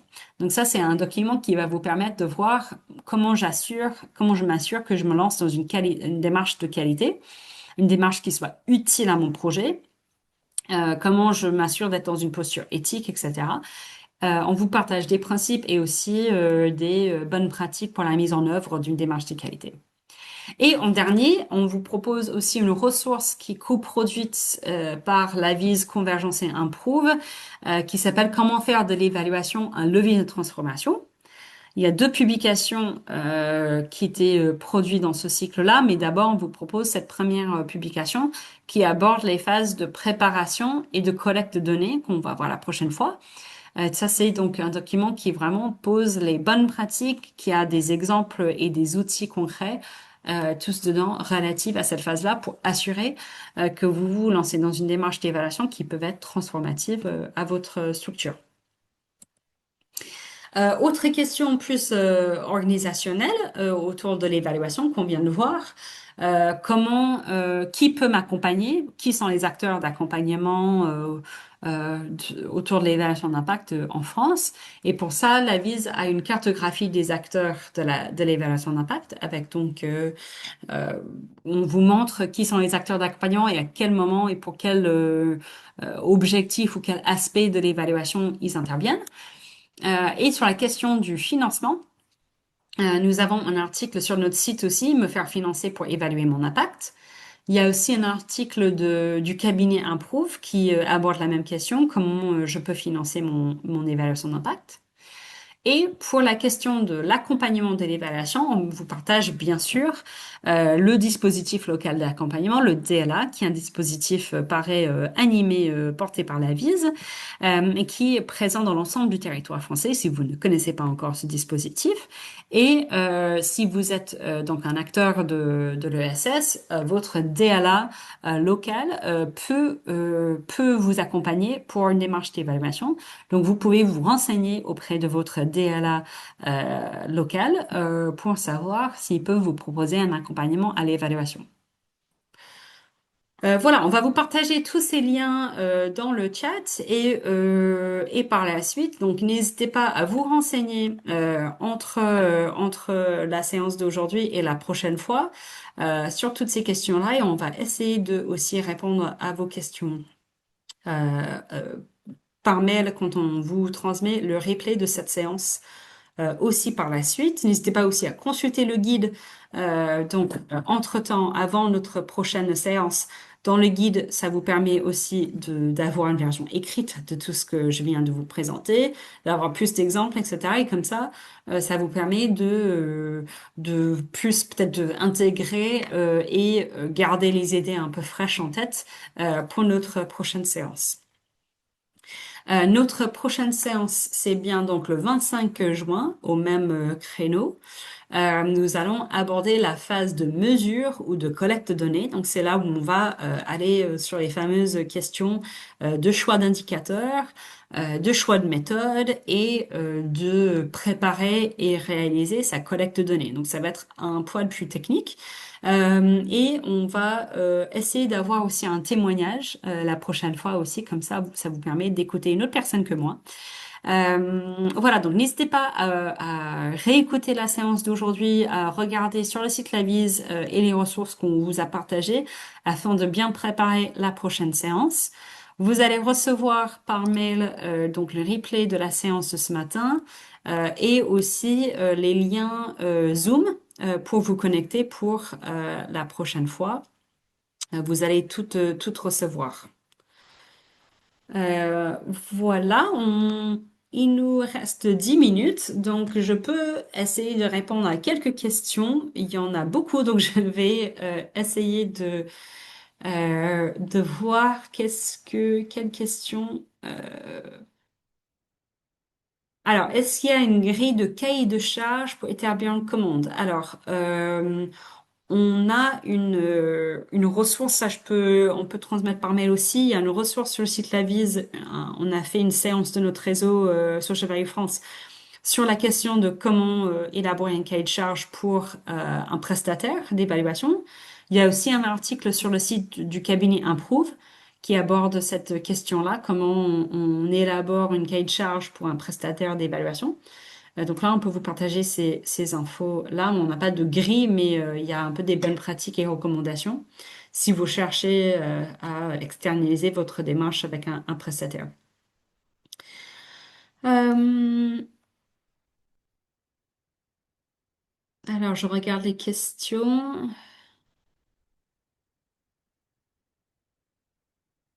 Faut-il définir son utilité sociale avant de mesurer son impact social? Alors, la réponse courte ou simple, c'est oui, c'est bien. Voilà, nous, moi, je vous ai parlé aujourd'hui de la mission sociale, mais l'utilité sociale, c'est très intéressant aussi. Il y a une pratique, alors, sans rentrer dans tous les détails de l'évolution historique de la pratique en France, il est vrai que, par exemple, il y a 15-20 ans, on parlait beaucoup plus d'évaluer l'utilité sociale que d'évaluer l'impact social. Il y a des praticiens qui continuent aujourd'hui encore à faire une distinction entre qu'est-ce que c'est que évaluer l'utilité sociale et qu'est-ce que c'est d'évaluer les impacts. Vous pouvez donc vous renseigner sur ça. Il y a un article sur le site Lavise qui aborde cette distinction, si vous souhaitez.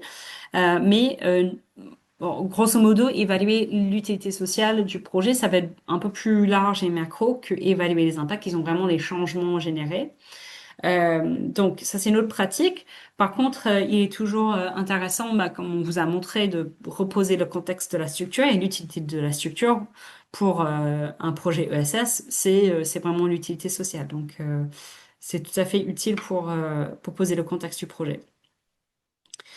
Alors, est-ce qu'il y a des démarches outils dans d'autres pays européens?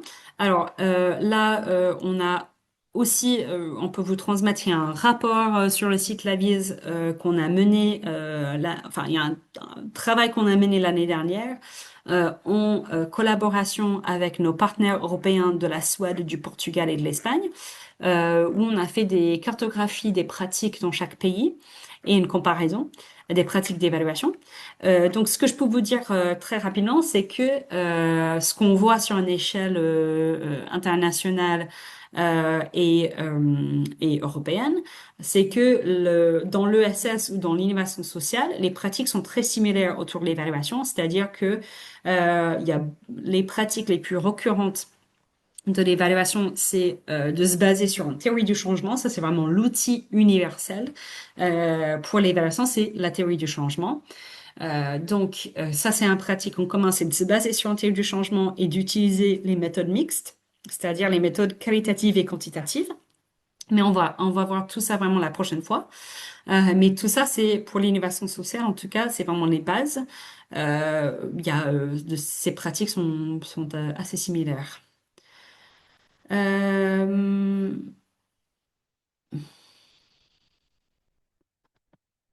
alors, je regarde un peu les questions. Est-ce que nous pouvons pas considérer les bénéficiaires comme acteurs de l'évaluation par le biais d'une mesure d'impact construite avec eux? Alors, j'essaie de comprendre la question.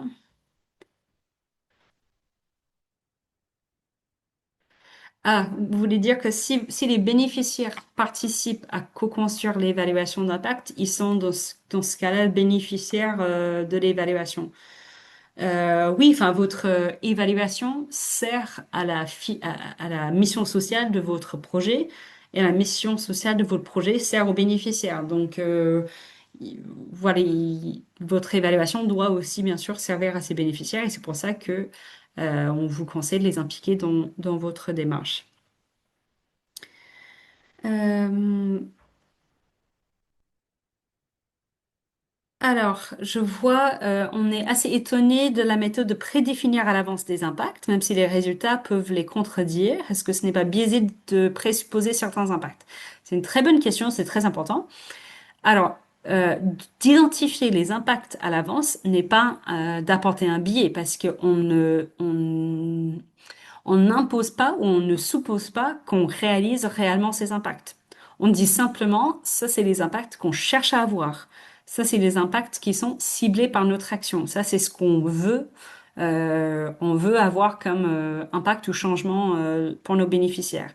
L'évaluation va ensuite chercher à comprendre dans quelle mesure ça c'est vrai ou pas, dans quelle mesure on a réellement cet impact-là, et pourquoi, et comment, et de regarder plus en détail. Donc, la cartographie des impacts, ce n'est pas dissimilaire, enfin, c'est le même principe que dans un processus scientifique de proposer une hypothèse. Voilà, on a une hypothèse de ce qu'on va essayer d'investiguer dans une étude scientifique ou dans une expérimentation scientifique. On part toujours d'une hypothèse. Donc ça, la cartographie des impacts attendu, c'est le même principe. Après, de voir en quelle mesure c'est vrai ou pas et comment, ça va être vraiment l'objet de notre évaluation. Est-ce que la chaîne de valeur de l'impact se fait par programme ou activité? Vous pouvez distinguer plusieurs chaînes de valeur pour différentes activités ou programmes.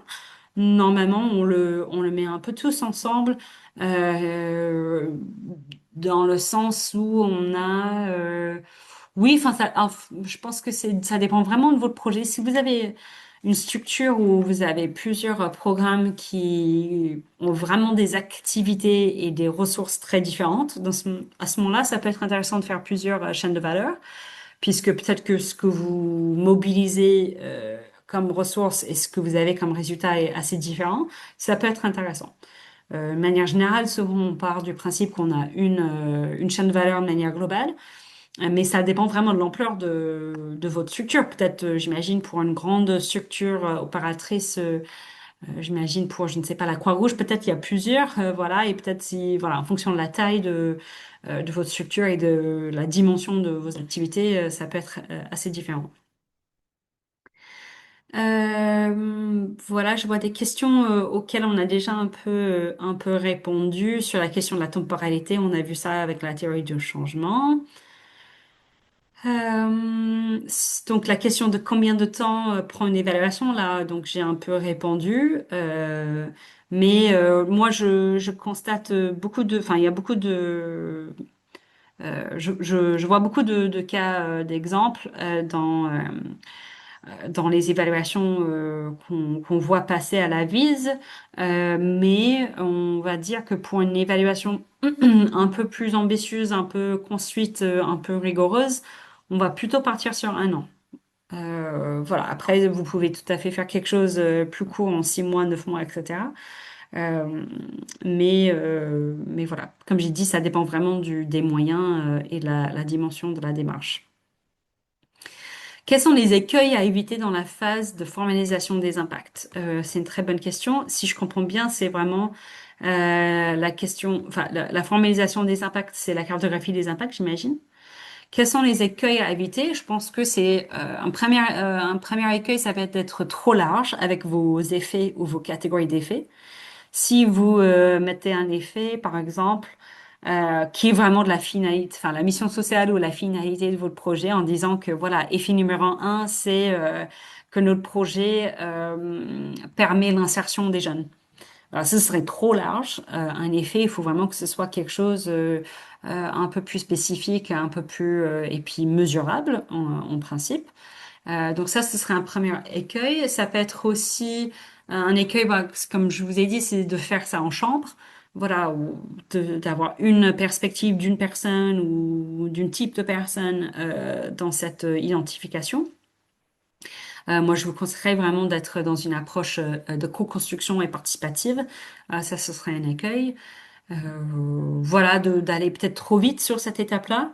Comme vous avez vu, c'est quelque chose qui est itératif, qui commence par un brainstorm et après que vous affinez un peu au fil de l'eau. Donc, de vraiment prendre le temps de faire ce travail d'abord de tout mettre et après d'affiner, ça c'est aussi un écueil. Voilà, je vois une question sur une pause. Voilà, j'avais prévu de faire une pause et au final, j'avais un peu oublié, donc je suis désolée. On va faire une pause la prochaine fois. On va faire une pause de 5-10 minutes la prochaine fois parce que je sais que 2 heures, c'est un peu long, donc je m'excuse pour ça. La démarche présentée doit-elle être menée en amont de la mission d'un consultant? Alors ça, c'est une bonne question. On a aussi des infos sur le site de la Vise sur ce sujet-là. Euh, Si vous choisissez au final d'externaliser votre démarche d'évaluation, en partie ou en entier, donc parce que vous pouvez peut-être externaliser une partie de la démarche et pas tout, peut-être que vous externalisez la collecte de données mais pas la phase de cadrage, ou à l'inverse, enfin voilà, il y a plusieurs manières de faire si vous choisissez de travailler avec un prestataire. La phase de cadrage peut être l'objet d'une prestation. Il y a des cabinets ou chercheurs, etc., qui proposent de vous accompagner dans la phase de cadrage, justement, qui vont animer un atelier de théorie du changement, qui vont faire ce travail avec vous. Donc, dans ce cas-là, ce n'est pas forcément obligé de faire ce travail au préalable. En revanche, si vous prenez ce qui est peut-être un peu plus classique, c'est de prendre un prestataire pour faire la collecte de données ou l'analyse de données. Dans ce cas-là, oui, il faut absolument faire la phase de préparation avec les activités que je viens de vous montrer. Il est essentiel de faire ça en amont parce que votre consultant va peut-être pas faire tout ça et il y aura besoin que vous avez vraiment identifié les enjeux, la cartographie des impacts, les parties prenantes, tout ça pour pouvoir s'assurer que la prestation soit efficace et pertinente en fonction de vos besoins. C'est vraiment important. Est-ce que l'évaluation d'impact est à construire en parallèle avec la mise en œuvre du projet? Ça, c'est une très bonne question. À quel moment on se lance dans une évaluation? Bon, la réponse que je donne, c'est à tout moment. C'est toujours utile et intéressant de se lancer dans la démarche d'évaluation, avec bien sûr l'idée que vous vous lancez à un moment stratégique, voilà, comme on a vu en fonction du contexte autour du projet. Mais voilà, il y a enfin, si vous êtes si je comprends bien la mise en œuvre d'un projet, je comprends bien l'émergence ou la création d'un projet, vous pouvez tout à fait lancer une réflexion autour de l'impact. En revanche, si vous êtes vraiment en début de projet, en phase de cadre, enfin d'émergence, de création d'un projet, vous êtes dans une phase d'incubation, etc. Il est peut-être trop tôt pour vous lancer dans une démarche complète d'évaluation parce que vous n'allez pas avoir à proprement parler, vous n'allez pas avoir de données ou d'impact parce que c'est trop tôt. Par contre, cette phase de cadrage qu'on vient de voir, vous pouvez tout à fait faire ça dès l'émergence d'un projet. Vous pouvez faire une cartographie des impacts attendus, une théorie du changement. Ça va être un outil stratégique hyper intéressant au démarrage, aux créations d'un projet. Et on sait qu'il y a beaucoup d'incubateurs de l'ESS qui travaillent avec une théorie du changement avec les projets pour justement créer une vision de l'impact social visé par le projet. Donc tout ça, vous pouvez faire dès la création du projet. Voilà, je vois qu'on arrive à 11h31, donc je vais m'arrêter là. Je vais essayer de répondre aux autres questions par la suite. On va vous transmettre donc le replay et les ressources et le lien Zoom par la suite pour la prochaine séance. Et j'espère tous vous retrouver donc le 25 juin pour la suite de notre formation. Merci beaucoup pour votre attention aujourd'hui. On a conscience que écouter pendant 2 heures une formation descendante n'est pas facile, donc merci beaucoup pour votre attention et écoute. J'espère que cette séance vous a apporté déjà des éléments qui vont être utiles pour vous dans vos pratiques. Donc, merci beaucoup et très bonne journée et au plaisir de vous retrouver le 25.